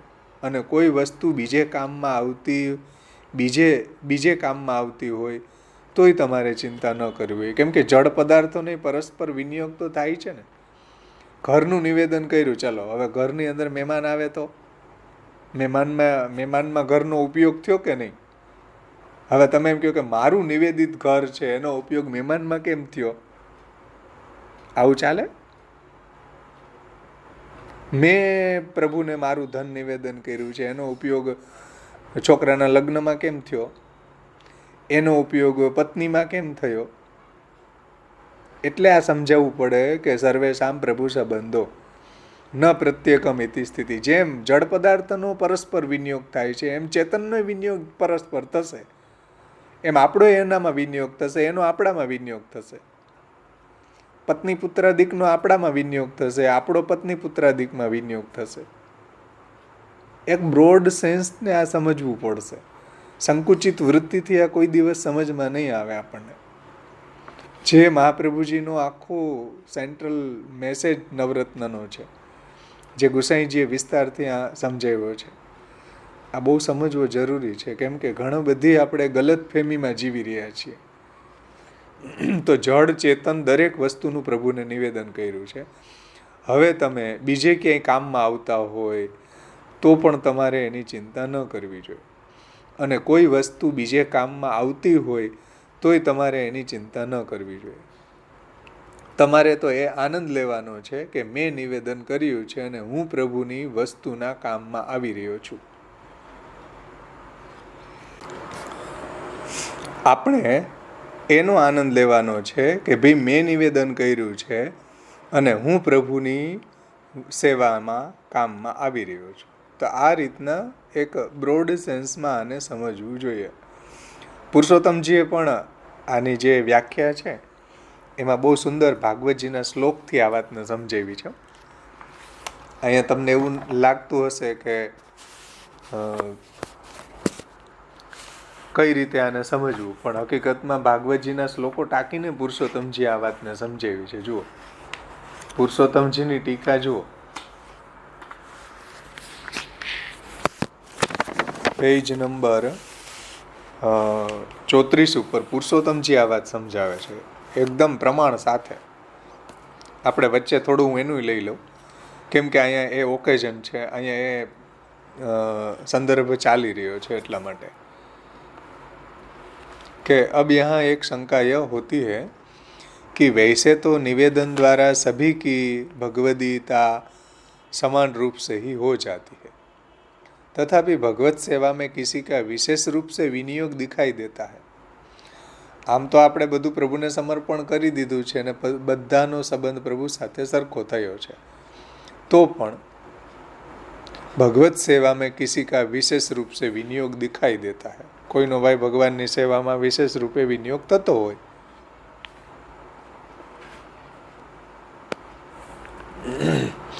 किसी का अल्प मात्रा में दिखाई देता है, कोईनो थोड़ो विनियोग थतो होय, कोईनो વધારે થતો હોય, તો किसी का दिखाई नहीं देता, કોઈનો વિનિયોગ એમાં થતો જ નથી એવું દેખાય છે ને. કોઈનો વધારે પ્રભુની સેવામાં વિનિયોગ થાય, કોઈનો અલ્પ માત્રામાં થાય, કોઈનો સાવ થાય જ નહીં.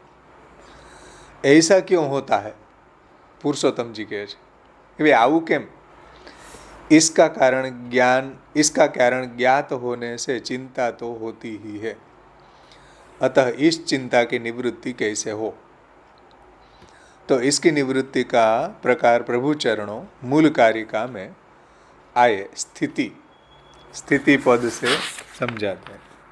मूल कारिका में આવ્યું ને કે ન પ્રત્યેકમ ઇતિ સ્થિતિ, એને પુરુષોત્તમજી સમજાવે છે. જુઓ,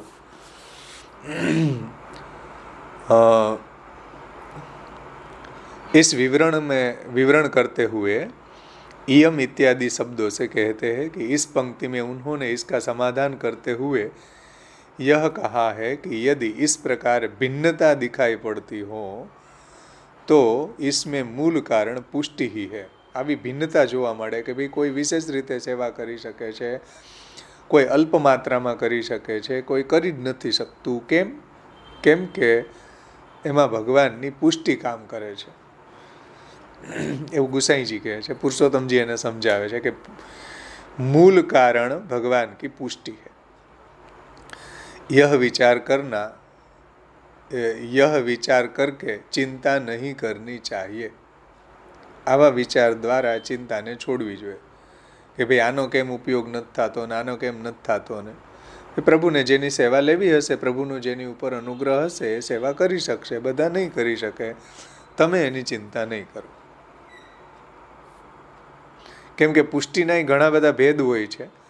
જ્યાં વિશેષ વિનિયોગ હોતા है वहाँ उत्तम पुष्टि जाननी, अल्प विनियोग होता है वहाँ या विनियोग नहीं होता है वहाँ मर्यादा पुष्टि जान लेनी चाहिए, ऐसा अर्थ है. किंतु अनेक प्रकार के पुष्प सुगंध युक्त होकर भी तुलसी का मान करते हैं. तो आ तो भागवतમાં જ જોવા મળે છે.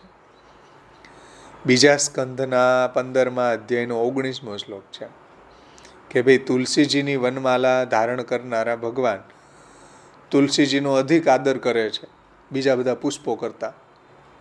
વિશેષ અનુગ્રહ છે તુલસીજી ઉપર. તો એ જોઈને ત્યાંના જે બધા પુષ્પો છે, મંદાર છે, પછી કુંદ છે, કુરબક છે, ચંપો છે, અર્ણ છે, પન્નાગ છે, બોરચલી છે, કમળ છે, પારિજાત છે, આ બધા સુગંધવાળા જે પુષ્પો છે બધા તુલસીજીના તપને પોતાના કરતાં વિશેષ માને છે. ભાગવતજીનો શ્લોક છે જુઓ. બીજા બધા પુષ્પો કરતાં તુલસીજીને વિશેષ માન પ્રાપ્ત થયું છે કેમ કે વિશેષ અનુગ્રહ છે એની ઉપર. તો હવે આપણે ઠાકોરજીને તો એવું ન કહી શકીએ કે આની ઉપર કેમ વિશેષ અનુગ્રહ કર્યો ને મારી ઉપર કેમ ઓછો અનુગ્રહ કર્યો. એવું પ્રભુને ન કહી શકાય. પ્રભુ આપણા સ્વામી છે તો સ્વામીને આપણે નિવેદન કર્યું છે ભાઈ. પ્રભુને કોની ઉપર કેટલો અનુગ્રહ કરવો એ પ્રભુના હાથની વાત છે. એટલે યમે વૈશા પ્રણુતે તેન લભ્ય. હા, જેનું વર્ણ પ્રભુએ જે રીતે કરેલું છે એ રીતે પ્રભુનું સાનિધ્ય એને પ્રાપ્ત થશે. એની સામે વિવરણ પ્રભુ કરશે એ રીતે. આપણે કોઈની જેલેસી ન કરવી જોઈએ, કોઈની ઈર્ષા ન કરવી જોઈએ. સમજાણું? જેમ આસ્કરણના પ્રસંગમાં આવે ને રસખાન ને આસ્કરણ આ રસખાનજી છે, આસ્કરણને લઈ જવાવાળા રસખાનજી હતા. પણ વિશેષ કૃપા આસ્કરણજી ઉપર થઈ ગઈ તો રસખાનજીએ કહ્યું કે ભાઈ પ્રભુની ઈચ્છાની વાત છે. પ્રભુ કોની ઉપર વિશેષ કૃપા કરવા માગે છે આપણે કહી ન શકીએ. બાકી આસ્કરણજી માં શરણે જવામાં નિમિત્ત તો રસખાન બન્યા ને. આપણે તાનસેન બન્યા હતા.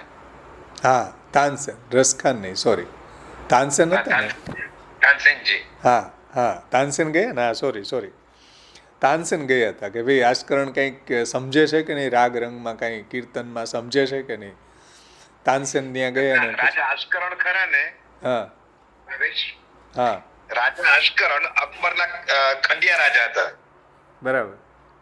નીચે એટલે તાનસેન બધે જતા હતા, બિરબલ પણ જતા, પણ તાનસેન ખાસ કીર્તન માટે ગયા અને સંગીત માટે ગયા. હા, બરાબર. એ સંગીતના જાણકાર હતા તાનસેન પણ અને રાજા આસ્કરણ પર. પણ જયારે ગોવિંદ સ્વામીના પદ ગાયા ત્યારે આશ્રિત થઈ ગયા એના ઉપર. બરાબર. અને પછી લઈ આવ્યા અહીંયા. હા, એ નિમિત્ત બન્યા છે. હા, તો પછી વિશેષ કૃપા આસ્કરણજી ઉપર થઈ ગઈ. તાનસેન કે ભાઈ પ્રભુની કૃપા ઈચ્છાની વાત છે. આ તો જેટલી કૃપા આસ્કરણજી ઉપર થઈ એવી તાનસેન ઉપર ન થઈ. તો જુઓ, હવે ઠાકોરજીને એવું ઓબ્જેક્શન ન ઉઠાવી શકે કે ભાઈ આ આસ્કરણજી ઉપર કેમ વિશેષ કૃપા થઈને તાનસેન ઉપર કેમ ન થઈ. પ્રભુની ઈચ્છાની વાત છે. પરમાનંદાજી જે કપૂર ક્ષત્રિય જલગરિયાના દ્વારા શરણે આવ્યા તો વિશેષ કૃપા પરમાનંદાજી ઉપર થઈ ગઈ, જલગરિયા ઉપર ન થઈ તો હે ને. એટલે ઠાકોરજીની સામે આપણે એવું ઓબ્જેક્શન ન ઉઠાવી શકીએ ભાઈ કે ભાઈ પ્રભુ જેની પાસે જેવી સેવા લેવા માગે છે, લીલાનો ભાવ છે ને આપણા હૃદયમાં જાગૃત રહે ને તો આ વાત સમજમાં આવે. બાકી ન આવે. બાકી ઈર્ષા, જેલેસી, માત્સર્ય આવું બધું આપણામાં બહુ ઘૂસી જાય. લીલાનો ભાવ હશે ને તો આવું નહીં ઘૂસે ક્યારેય. સમજો, હા, લીલાનો ભાવ બહુ મોટી દવા છે, બહુ મોટું ટોનિક પણ છે, બહુ મોટું પ્રોટીન છે. દવા છે એટલું જ નહીં. તો લીલાનો બોધ જે છે ને આપણી જે હૃદયની કોમળતાને છે ને એકદમ સાચવી રાખશે. એમાં અહંકાર, એમાં ઈર્ષા આવું બધું નહીં આવે. જ્યારે લીલાનો ભાવ આપણા હૃદયમાં જાગૃત હશે ને તો. અને લીલાનો ભાવ નહીં હોય ને તો આપણને બીજાની જેલેસી, અહંકાર આવું બધું એમાં ઘૂસશે. અને પછી ઘણી બધી સેવા કરતા આવીશું ને તોય ગોવિંદાસ ભલ્લા જેવી સ્થિતિ થાય. એટલે લીલાનો બોધ છે ને મહાપ્રભુજી વારંવાર આપણને યાદ અપાવવા માગે છે. જે આની સ્ટાર્ટિંગમાં હમણાં આપણને ટીકાકારે લીલાનો બોધ સમજાવ્યો. વા ક્ષત્રિય અહંકારીને સેવા છોડી. હા, પછી અહંકારના કારણે આપણું શું થાય એ ખબર ન પડે.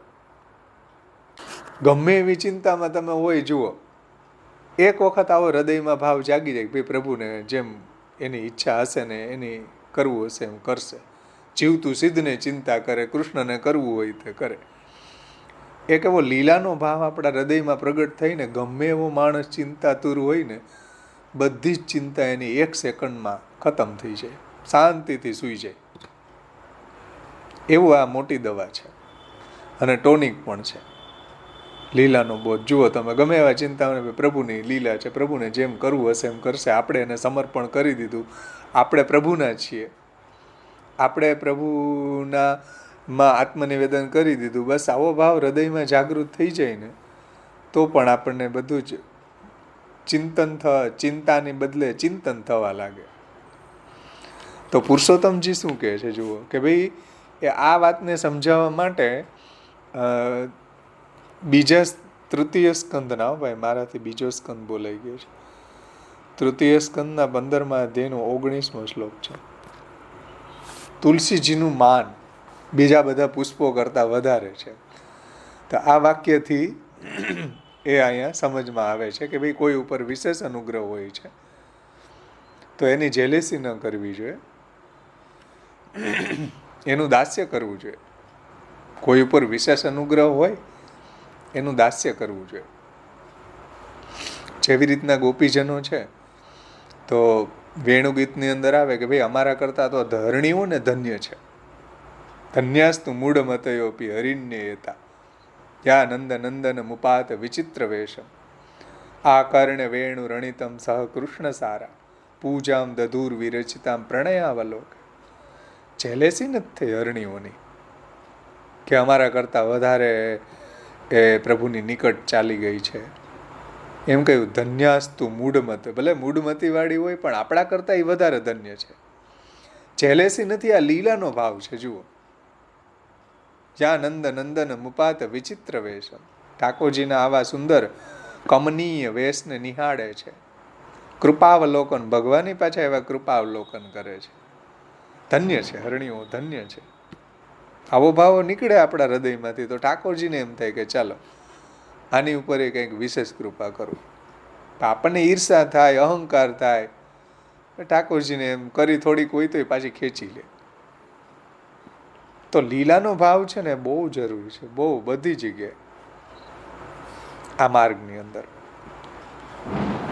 એટલે મહાપ્રભુજી વારંવાર આપણને લીલાનું ભાવન કરવાની આજ્ઞા કરે છે. तो इस तरह सुख पूर्वक उन चिंताओं की निवृत्ति हो जाएगी. भले ही किसी एक स्थान पर भगवान की विशेष कृपा दिखाई देती हो, तथापि निवेदन के द्वारा अन्य का भी जो भगवत संबंध स्थापित हुआ है वह नष्ट नहीं हो सकता. अतः कोई भी चिंता नहीं करनी चाहिए. એમ પુરુષોત્તમજી કહે છે. અને બીજી એક વાત બહુ સુંદર આપણે અહીંયા સમજાવી છે अन्य विनियोगनी. श्री पुरुषोत्तम जी पेज नंबर 34 ऊपर नीचे नो पैराग्राफ. अब यहाँ 2 प्रकार के वाक्य प्रतिभाषित होते हैं, જેની ચર્ચા પણ આપણે કરી ગઈ અને કે આપણો અન્ય વિનિયોગ થાય અને પત્ની પુત્રાદિક જે છે એનો ભગવાનની સેવામાં વિનિયોગ ન થઈને અન્ય વિનિયોગ થાય છે. તો એ સંદર્ભમાં આપ સમજાવે છે કે जीव द्वारा निवेदन करते समय उसका एवं उससे संबंधित सभी का एक संग प्रभु से संबंध स्थापित होता है. प्रत्येक का अलग अलग संबंध स्थापित नहीं होता है. और ऐसा भी नहीं है कि निवेदनकर्ता का निवेदन प्रधान है और अन्य का किया हुआ निवेदन गौण है. आવું નથી. सर्वेषां प्रभु संबंधो. अतः यदि परिवारजनों का भगवान के अतिरिक्त कहीं और विनियोग होता भी हो तो कैसी चिंता. दूसरा वाक्य यह है कि यदि पुष्टि मार्ग में निवेदन की मर्यादा है परंतु पुष्टि अर्थात कृपा इससे विलक्षण है, जिससे भगवान कभी इस मर्यादा को तोड़ भी दे और किसी का विशेष रूप से अंगीकार करे तो भी चिंता नहीं करनी चाहिए. પુષ્ટિ માર્ગની અંદર આ સ્થિતિ છે કે ભાઈ આપણે નિવેદન પ્રભુને કરી રહ્યા છે તો બધાનું એક સરખું નિવેદન થઈ રહ્યું છે, પણ એ છતાંય ભગવાન કોઈ ઉપર વિશેષ અનુગ્રહ કરી દે. જેમ સંભલવાડાના પ્રસંગમાં આવે કે દાસીને ખબર પડી ગઈ, દાસીને ઠાકોરજીએ સાનુભાવ જતાવ્યો કે મને પંખો કર. સમજો, તો નિવેદન તો સંભલવાળાએ બધાયનું સરખું કર્યું ને, દેહ ઇન્દ્રિય પ્રાણ અંતઃકરણ દારાગાર પુત્ર ને દાસી બધાનું સરખું થયું. છતાંય ઠાકોરજીએ પંખો કરવાની આજ્ઞા દાસીને કરી. શેઠ ક્યાં છે તો કે ભાઈ જોડા સીવડાવવા ગયા છે કે ઘોડા ખરીદવા ગયા છે, ખબર કોને પડી? દાસીને પડી. તો આમાં વિશેષ કૃપા કોની ઉપર? અને નિવેદન કરતા કોણ? સમજમાં આવે પુરુષોત્તમજી શું સમજાવવા માગે છે કે ભાઈ નિવેદન કરતા ભલે આપણે હોઈએ, પરંતુ પ્રભુ ક્યારે કોની ઉપર વિશેષ કૃપા કરી દે એમાં આપણે કાંઈ ઓબ્જેક્શન ન ઉઠાવી શકીએ. આપણે એમ કહીએ કે ભાઈ પત્ની, ઓહો પત્ની તો આવી હતી, કાંઈ ખબર નહોતી પડતી, મેં એનું સમર્પણ કર્યું હતું, હવે તો મારી આગળ વધી જાય, પુત્ર આગળ વધી જાય. હા, સમરાઈ ગોરજા સમરાઈની અંદર વધી જાય આગળ. તો હવે એની ઉપર વિશેષ અનુગ્રહ કર્યો ને ઠાકોરજી એને કીધું કે હવે તું હવે બારની ટેલ કરજે. સાસુને કહ્યું ને સમરાઈને કહ્યું કે હવે તું બધી મને જ રોજ અરોગાવજે. ઠાકોરજીની ઈચ્છાની વાત છે ભાઈ. પ્રભુને જે રૂચે એવું આપણે ટહેલ કરવી જોઈએ. રૂચે આપને કરવું એવી ટહલ રહે. તો એ વાત અહીંયા પુરુષોત્તમજી સમજાવવા માગે. જુઓ कि जिससे भगवान कभी मर्यादा तोड़ कर भी किसी का विशेष रूप से अंगीकार करे तो भी चिंता नहीं करनी चाहिए. समझो, जो લીલાનો ભાવ હશે ને તો આપણને જેલેસી નહીં આવે, આપણો ઈગો હર્ટ નહીં થાય. એની ઉપર વિશેષ કૃપા થઈ ગઈ તો ધન્યાસ્તુ મૂઢ મતયોપી હરિણ્ય હતા. કહો કે ભાઈ પ્રભુની એની ઉપર વિશેષ કૃપા છે, મારી એવી નથી, મારી ઉપર એવી નથી. પણ એની જેલેસી નહીં કરો, એનો કોઈ અહંકાર આપણો ઘવાવો ન જોઈએ, જેમ ગોપીજનોનો નહોતો ઘવાયો. और बाद की पंक्ति में सर्वेशाम प्रभु संबंधो न प्रत्येक अमिति स्थिति, जो फिर वापस शरीर धारण करने वाले चेतन आत्मा को ही दर्शित कर रहा है. फिर प्रभु चरणों ने इस श्लोक की व्याख्या में भगवान को निवेदन करने पर चेतन अचेतन जितने भी है, समझो જેટલો भी पदार्थो છે चेतन अचेतन सभी समर्पित हो जाते हैं. इस प्रकार से क्यों कहा? और भगवान में समर्पित हो चुके देहादि का विनियोग स्त्री पुत्रादि में होने पर स्वधर्म की हानि तो तब होती है जब वे भगवान को समर्पित न हुए होते. तो સ્વધર્મની હાનિ થાય કે ભાઈ એનું આપણે જો સમર્પણ ન કર્યું હોય તો આપણા સ્વધર્મની હાનિ થાય કે આપણો સેવામાં વિનિયોગ થવાને બદલે પત્ની પુત્રાદિકમાં વિનિયોગ થાય છે. એનું આપણે નિવેદન ન કર્યું હોય તો સ્વધર્મની હાનિ થાય, અન્યથા કોઈ સ્વધર્મની હાનિનો પ્રશ્ન જ નથી.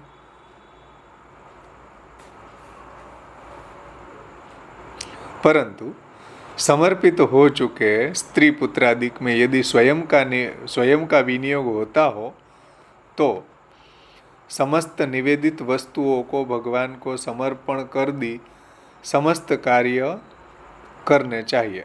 આ સિદ્ધાંત રહસ્યનો બીજો શ્લોક છે. એમાં જ આ વાત સમજાવી દીધી છે કે નિવેદી ભી સમર્પ્યૈવમ સર્વમ કુર્યાદિતિ સ્થિતિ.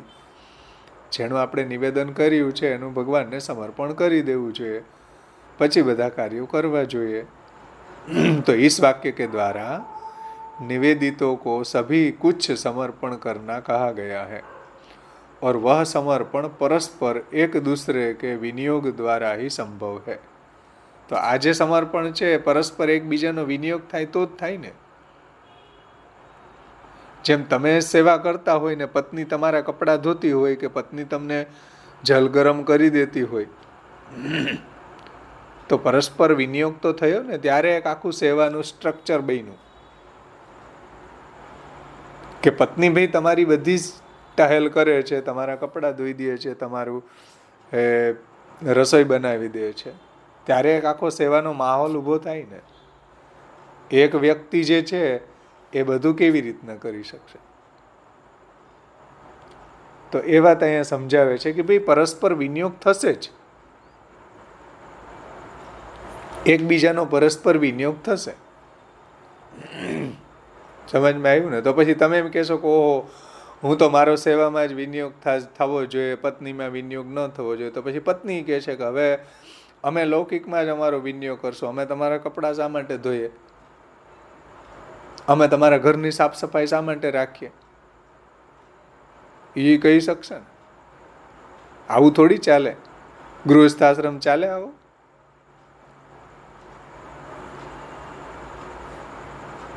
એક આપણી બુદ્ધિના જે દરવાજાઓ બંધ કર્યા છે એને ખોલવા પડશે આપણે, જે અહીંયા મહાપ્રભુજી ગુસાઈજી સમજાવવા માંગે છે. કોઈ દિવસ આવો ગૃહસ્થાશ્રમ ન ચાલે ભાઈ. એકબીજાનું અન્ય વિનિયોગ થશે જ. ગૃહસ્થાશ્રમમાં રહી રહ્યા છો, એનો આપણામાં વિનિયોગ થશે, આપણો એનામાં થશે, એમાં કોઈ સ્વધર્મની હાનિ નહીં થાય, એવું પુરુષોત્તમજી અહીંયા કહે છે. अतः इसलिए प्रभु चरण कहते हैं कि भी विशेष समाधान अथवा पुत्र इत्यादि शब्दों से कहते हैं. तो इस पंक्ति का भाव है कि सेवा में संबंधित जो परिवारजन है, चेतना नाम चेतन હોય અચેતન હોય, એનો પરસ્પર વિનિયોગ તો થાય છે ને.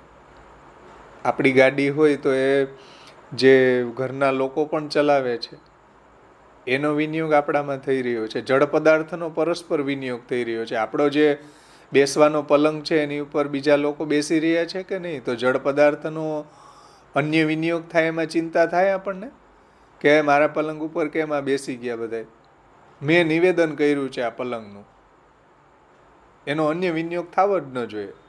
એવો વિચાર આવે કોઈ દી આપણને? જળ પદાર્થમાં નથી આવતો, એમ ચેતન પદાર્થોમાં ન આવવો જોઈએ.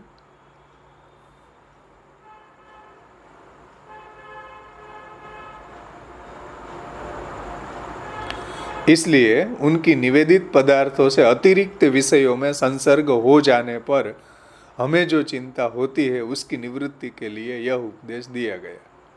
तो जड़ पदार्थनो परस्पर विनियोग થાય એમાં આપણને ચિંતા ન થતી હોય તો એવી રીતના ચેતન પદાર્થનો પણ પરસ્પર વિનિયોગ થાય એમાં ચિંતા ન કરવી જોઈએ, એવું અહીંયા તાત્પર્ય છે.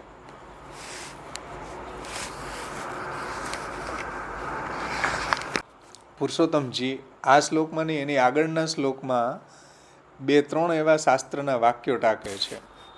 એમાં પણ એવી જ રીતના સમજાયું છે. એકાદશ સ્કંદનું વાક્ય છે. જો એ વાક્ય હું તમને સંભળાવું છું. એનું તાત્પર્ય આવું જ છે. क्योंकि यह धर्म निष्काम है और मैंने ही इसकी व्यवस्था की है. यहाँ तक कि भक्त यदि हर्ष शोक के अवसर पर रोना पीटना या भागने जैसे निरर्थक कार्य भी निष्काम भाव से मुझे समर्पित कर देता है तो मेरी प्रसन्नता के कारण ऐसा कार्य भी वो धर्म बन जाता है. એટલે ભક્ત જે છે એનો અન્ય વિનિયોગ પણ ભક્તિ છે, ભક્તિનું કોઈ પાર્ટ છે. અહીંયા એકાદશ સ્કંદના 29મા અધ્યાયના 20 અને 21મા શ્લોકમાં ભગવાન આ વાત કરે છે કે ભક્તની બધી જ રહેણી કેણી, ભક્તનું બધું જ જીવન, ભક્તનું બધું ફરવા જવું, ભક્તનું બધું અન્ય વિનિયોગમાં આવવું, ભક્તનું બધું લૌકિક કાર્યમાં જવું, આ બધું જ સેવાનો પાર્ટ છે. આ એકાદશ સ્કંદમાં ભગવાન કહે છે. આપણે એમ કહીએ કે સેવા કરીએ, જગાડીએ, પોડાડીએ, એ જ બધું ભક્તિ છે ને એ જ સેવા છે. તો પછી મહાપ્રભુજી એમ કહ્યું કે ભાઈ સર્વદા સર્વ ભાવે ન ભજનીય વ્રજાધિપ સ્વસ્ય અયમેવ ધર્મો હિ નાન્ય ક્વાપી કદાચન. આને કેમ સમજવું કે ભગવાનની સેવા ધર્મ છે, એના સિવાય ક્યારેય બીજો કોઈ ધર્મ જ નથી. તો શું કરવું? છોકરાને સ્કૂલે મોકલવા નહીં જવા, કે પત્નીના પપ્પાને ત્યાં નહીં જવું, સસરાને ત્યાં નહીં જવું, શું કરવું બોલો? એટલે ભગવાન એકાદશ સ્કંદમાં કહે છે કે ભગવાન ભક્તની બધા ક્રિયાકલાપ છે ભગવાનની સેવાનું પાઠ છે. અને એ જ વાત મહાપ્રભુજીએ ચતુશ્લોકીમાં સમજાવી છે કે સ્વસ્ય અયમ એવ ધર્મો હિ નાન્ય ક્વાપી કદાચન. એટલે ભક્તના બધા જ જીવનના ક્રિયાકલાપો ભજન છે. તો જ આ શ્લોક સમજી શકાય. નહીંતર તો ભગવત સેવા એ જ ધર્મ છે, બીજો કોઈ ધર્મ જ નથી. તો આપણે બીજું ઘણું બધું કરીએ છીએ એક્ટિવિટી, એને શું સમજવું? એ ભજન નથી શું? બોલો, એ પંક્તિને કેમ સમજવી મહાપ્રભુજીને?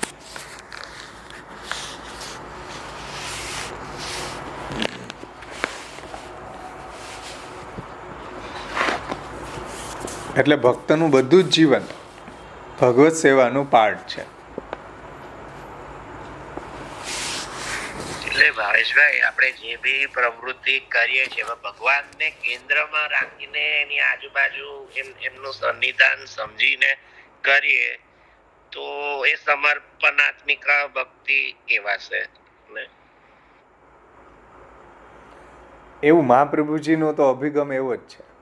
ગુસાઈજીનો અને ભગવાનનો એકાદશ સ્કંધમાં અભિપ્રાય એવો જ છે.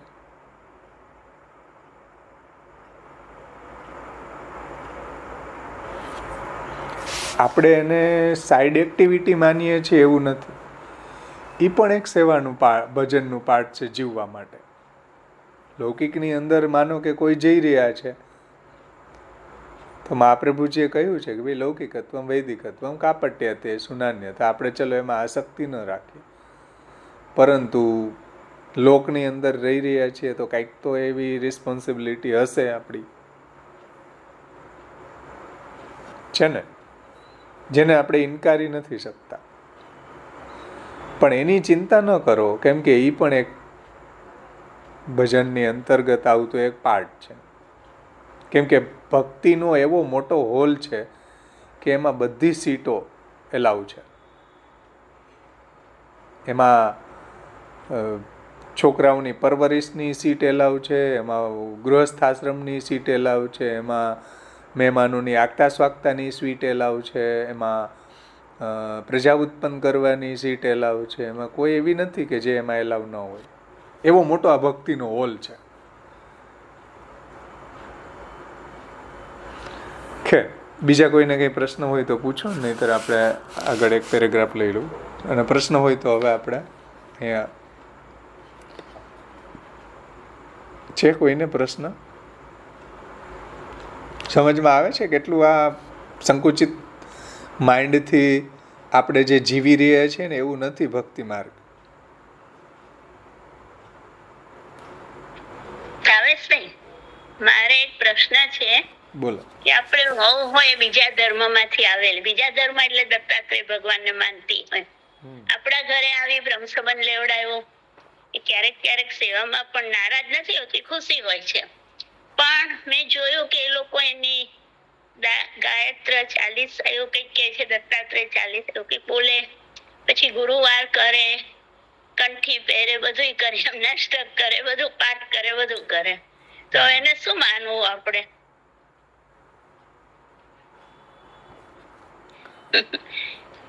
ના પણ પાડીએ તો છાનામાં ના કરે, એટલે ના પાડવી નકામી છે.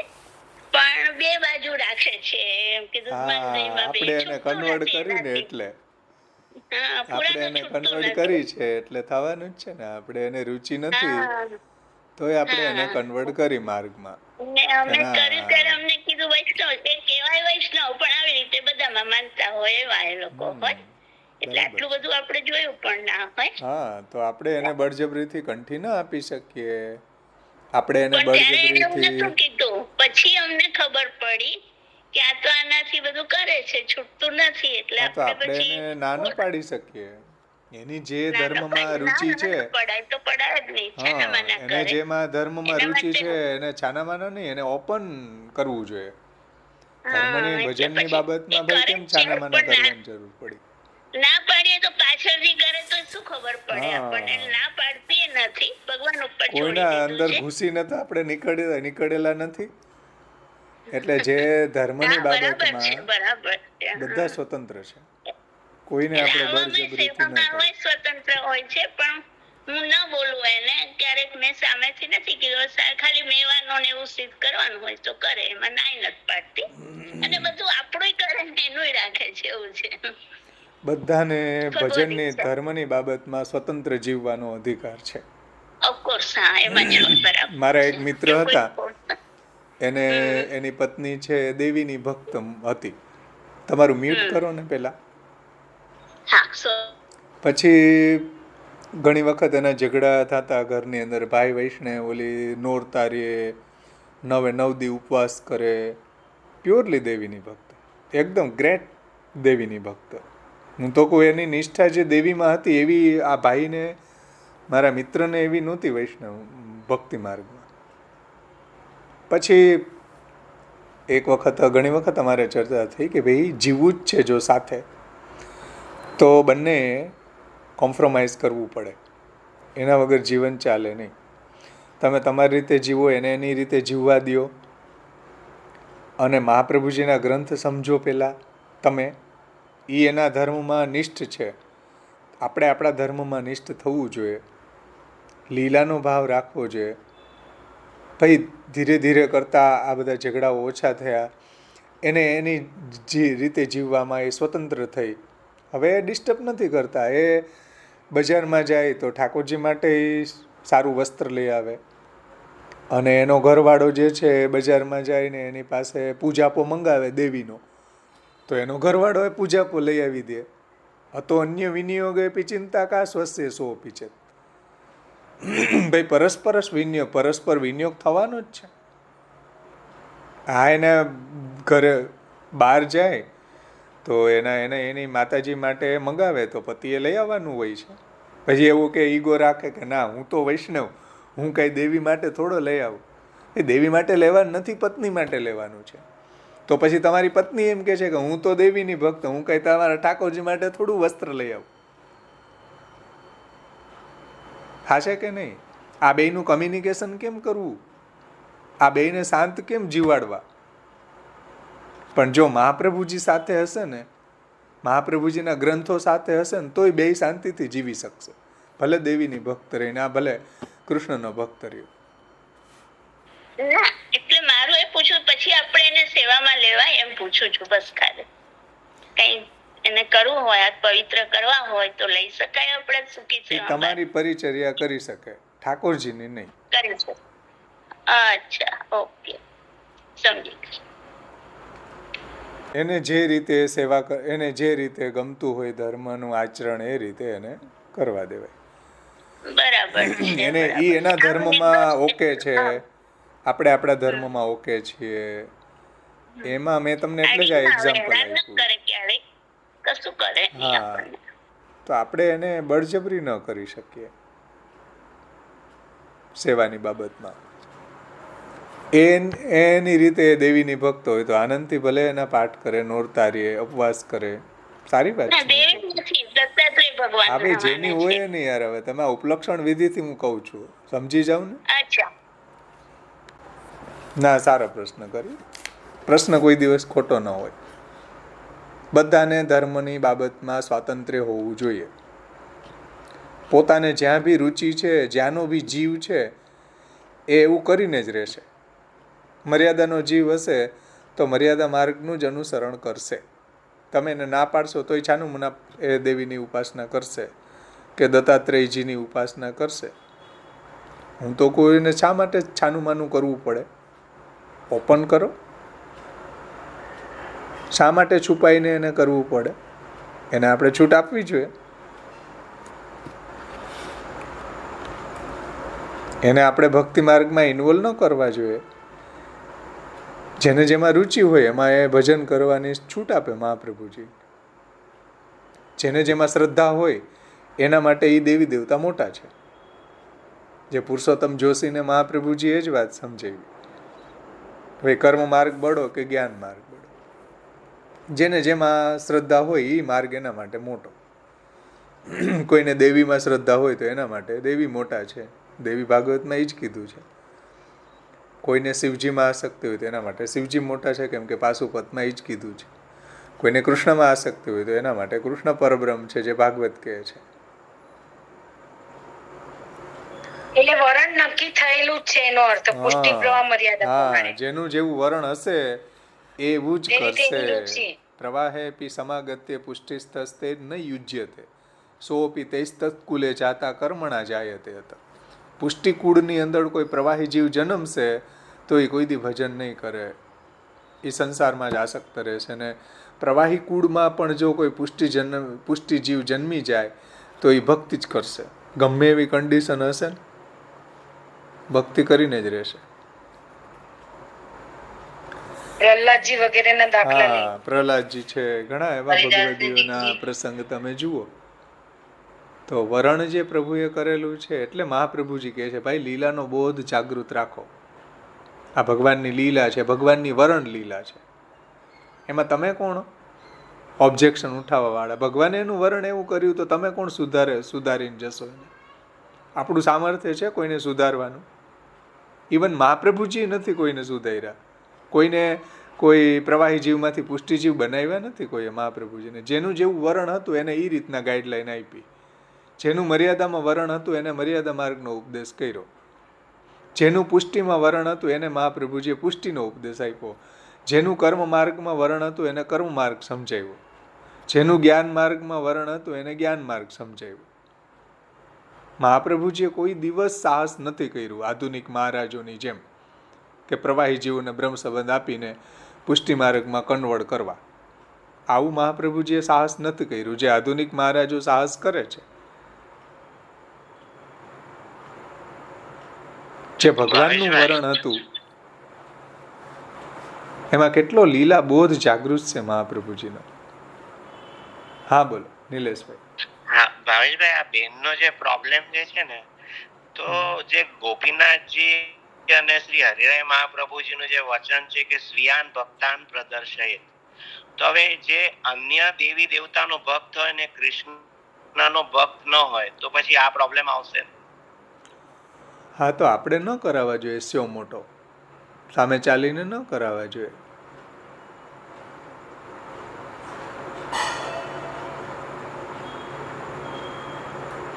પણ ઘરના સભ્યો છે ને ઘરની અંદર રહી રહ્યા છે તો ઘણી વખત કરી જશે તો શું કરવું ભાઈ?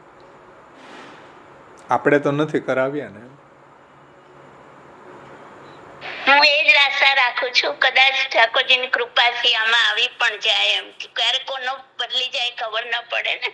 એ આશા એ રાખો ધીરજ કે કદાચ હા, એ રાખવી જોઈએ ને એને આપણે બળજબરીથી લાવવી પણ ન જોઈએ. બળજબરી ન કરીએ પણ એમ પ્રેમ છે એટલે કદાચ આવી જાય એમ. હા, એ તો ક્યારેક ઠાકોરજીની સાથે ઈચ્છાની લીધા વાત છે ભાઈ. આપણે પ્રભુને નિવેદન કરી દીધું. આપણે ઠાકોરજીને નિવેદન કરી દીધું. નિવેદન કર્યું ત્યારે તમે હમણાં જ કીધું ને કે ભવિષ્યમાં બી જે હજુ છે જ નહીં એવા સંબંધોનું પણ આપણે નિવેદન કર્યું છે. તો પછી આપણે એને એ દર્શન કરે તો એમાં વાંધો આવે? મહાપ્રભુજી ને ગોપીનાથજી તો એવું કહે છે કે સ્વીયાન ભક્તાન પ્રદર્શયત. આપણે એનું બરાબર. નિવેદન કર્યું એમાં આપણું જે સત્તા છે આપણી એનું નિવેદન કર્યું છે. એને જ્યારે સેવા કરવી હોય ત્યારે એને એનું પોતાનું પર્સનલ નિવેદન કરવું જરૂરી છે, જે આગળ આવશે. આપણી જે એની ઉપરની સત્તા છે, આપણી જે એની ઉપરની મમતા છે એનું આપણે સમર્પણ કર્યું છે. પરંતુ એ વ્યક્તિને જ્યારે સેવા કરવી છે ત્યારે એનું પર્સનલ નિવેદન કરવું જરૂરી છે. એની વિવેચના આગળ ટીકાકારો સમજાવશે ત્યારે આપણે વિસ્તારથી સમજશું. કાં આપણે એવા ભગવત ભક્ત ગોતવી જોઈએ. પણ આપણે ભગવત ભક્ત ગોતવાને બદલે આપણે એની ડિગ્રી જોઈએ, આપણે એનું ક્વોલિફિકેશન જોઈએ, આપણે એનું ભણતર જોઈએ. પછી છેલ્લે આવે કે વૈષ્ણવ છે કે નહીં. ઈ કોની પ્રોબ્લેમ ભાઈ? આપણે જોવા ગયા ત્યારે એવું થોડું ભગવદી ગોતવી અમારે એવું કોઈના મનમાં છે? આપણે તો બહુ હેન્ડસમ હોવી જોઈએ, મોડર્ન હોવી જોઈએ, મણીબાઈ ન હોવી જોઈએ, ગ્રેજ્યુએટ ભણતર એનું પૂરું હોવું જોઈએ, ગામડાની ન હોવી જોઈએ. આપણે એમ ક્યારેય જોયું કે વૈષ્ણવ હોવી જોઈએ, મહાપ્રભુજીના સિદ્ધાંત પ્રમાણે જીવતી હોવી જોઈએ? એવું કેમ નથી વિચાર્યું? પછી આવે પછી એમ કહો કે આ નથી કરતી ને તે નથી કરતી ને ઢીકડો પૂછડો, કેટલી બધી ડિમાન્ડ ઊભી કરીએ. હવે અત્યારે ક્યાંથી આવ્યા? પેલા જોવાની વાત હતી. ભરતભાઈ, છોકરીઓ એવું નથી જોતી, ભગવતીએ ઘરે તો આવતી નહીં. હે કરવા નહીં આવતી, ગોતવા જઈએ પણ આવું નહીં. અને ઘણા ભગવતીની ઘરની છોકરીઓ પણ પાછળથી નથી કરતી, બધું બહુ. હા તો એ ભગવાનની ઈચ્છાની વાત છે ને, એ તો લીલાની વાત ઠાકોરજીની, પણ આપણી તો કંઈક જવાબદારી છે ને. કઈ એવું છે નહીં, પણ ઠીક, હવે આ તો પેલા છોકરાઓને ગમતું હોય એવું. છોકરાને ગમતા હોય તો છોકરાને સોંપો બધું. હવે ભાઈ આપણે એમાં શું કરી શકીએ? હા, આપણે ભગવદ ઈચ્છા માનવી જોઈએ, ભગવદ લીલા માનવી જોઈએ. આપણે શું કરી શકીએ હવે એમાં? જ્યાં સુધી આપણા હાથની વાત હોય ત્યાં સુધી આપણે મહાપ્રભુજીના સિદ્ધાંત પ્રમાણે એવું પાત્ર ગોતવું જોઈએ. કેમ કે મહાપ્રભુજીએ કહ્યું છે કે અવૈષ્ણવાનામ ન સ્થાતવ્યમ, અવૈષ્ણવ સાથે રહેવું ન જોઈએ. નિબંધમાં કહ્યું પ્રકાશનું, ભાર્યાદિર અનુકૂલશ્ચેત કાર્યેત ભગવત ક્રિયામની ટીકા જુઓ. અવૈષ્ણવાનામ ન સ્થાતવ્યમ, રહેવું જ ન જોઈએ. હવે શું કરવું બોલો? તો આપણે એવું પાત્ર ગોતવું જોઈએ, ભગવત ભક્ત, પ્રયાસ કરવો જોઈએ. પણ આપણે એવું નથી આપણો ગોલ. આપણો ગોલ શું છે? ભણતર કેટલું છે? પહેલું સ્ટેપ. કોઈ બી વૈષ્ણવ, હું તો બીજા પ્રવાહી જીવોની વાત નથી કરતો કે મર્યાદા જીવોની વાત નથી કરતો, વૈષ્ણવ પેરેન્ટ્સની વાત કરું છું. કે ના, વૈષ્ણવ છે સેવા કરે છે એ નહીં, ભલે સેવા કરતી હોય વૈષ્ણવ હોય પણ ભણતર નથી પૂરું, એટલે ન થાય. મારી અરે સેટિંગ ન થાય. રૂપ જોઈએ, રૂપવાન જોઈએ.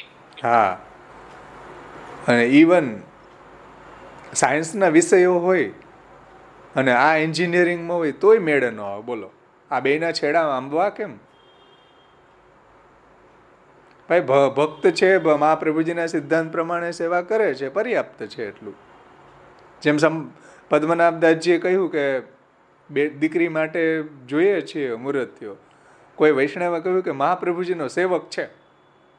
પદ્મનાભદાસજીએ પૂછ્યું હતું કે બાયોડેટા આપો, એનો કેટલું ભણતર છે, કેટલી પ્રોપર્ટી છે, શું ધંધો કરે છે.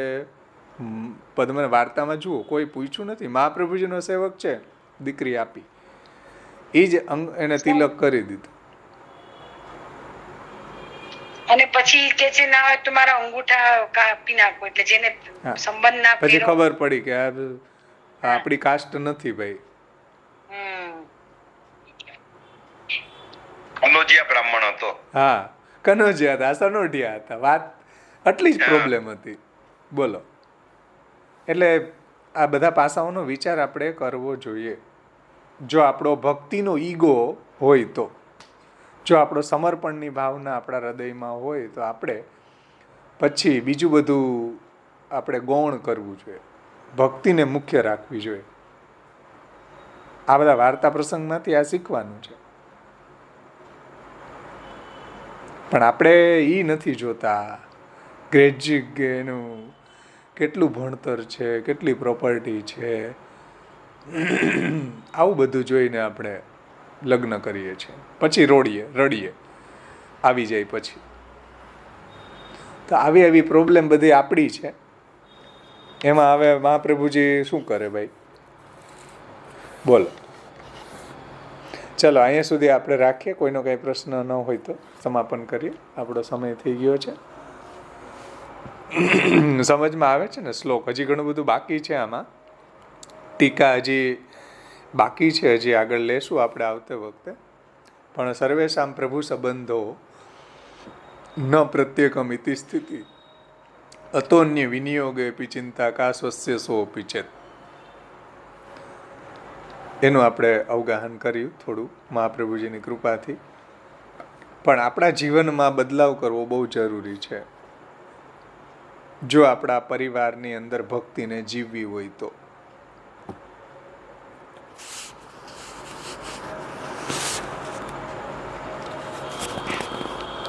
તો અહીં સુધી આપણે રાખીએ.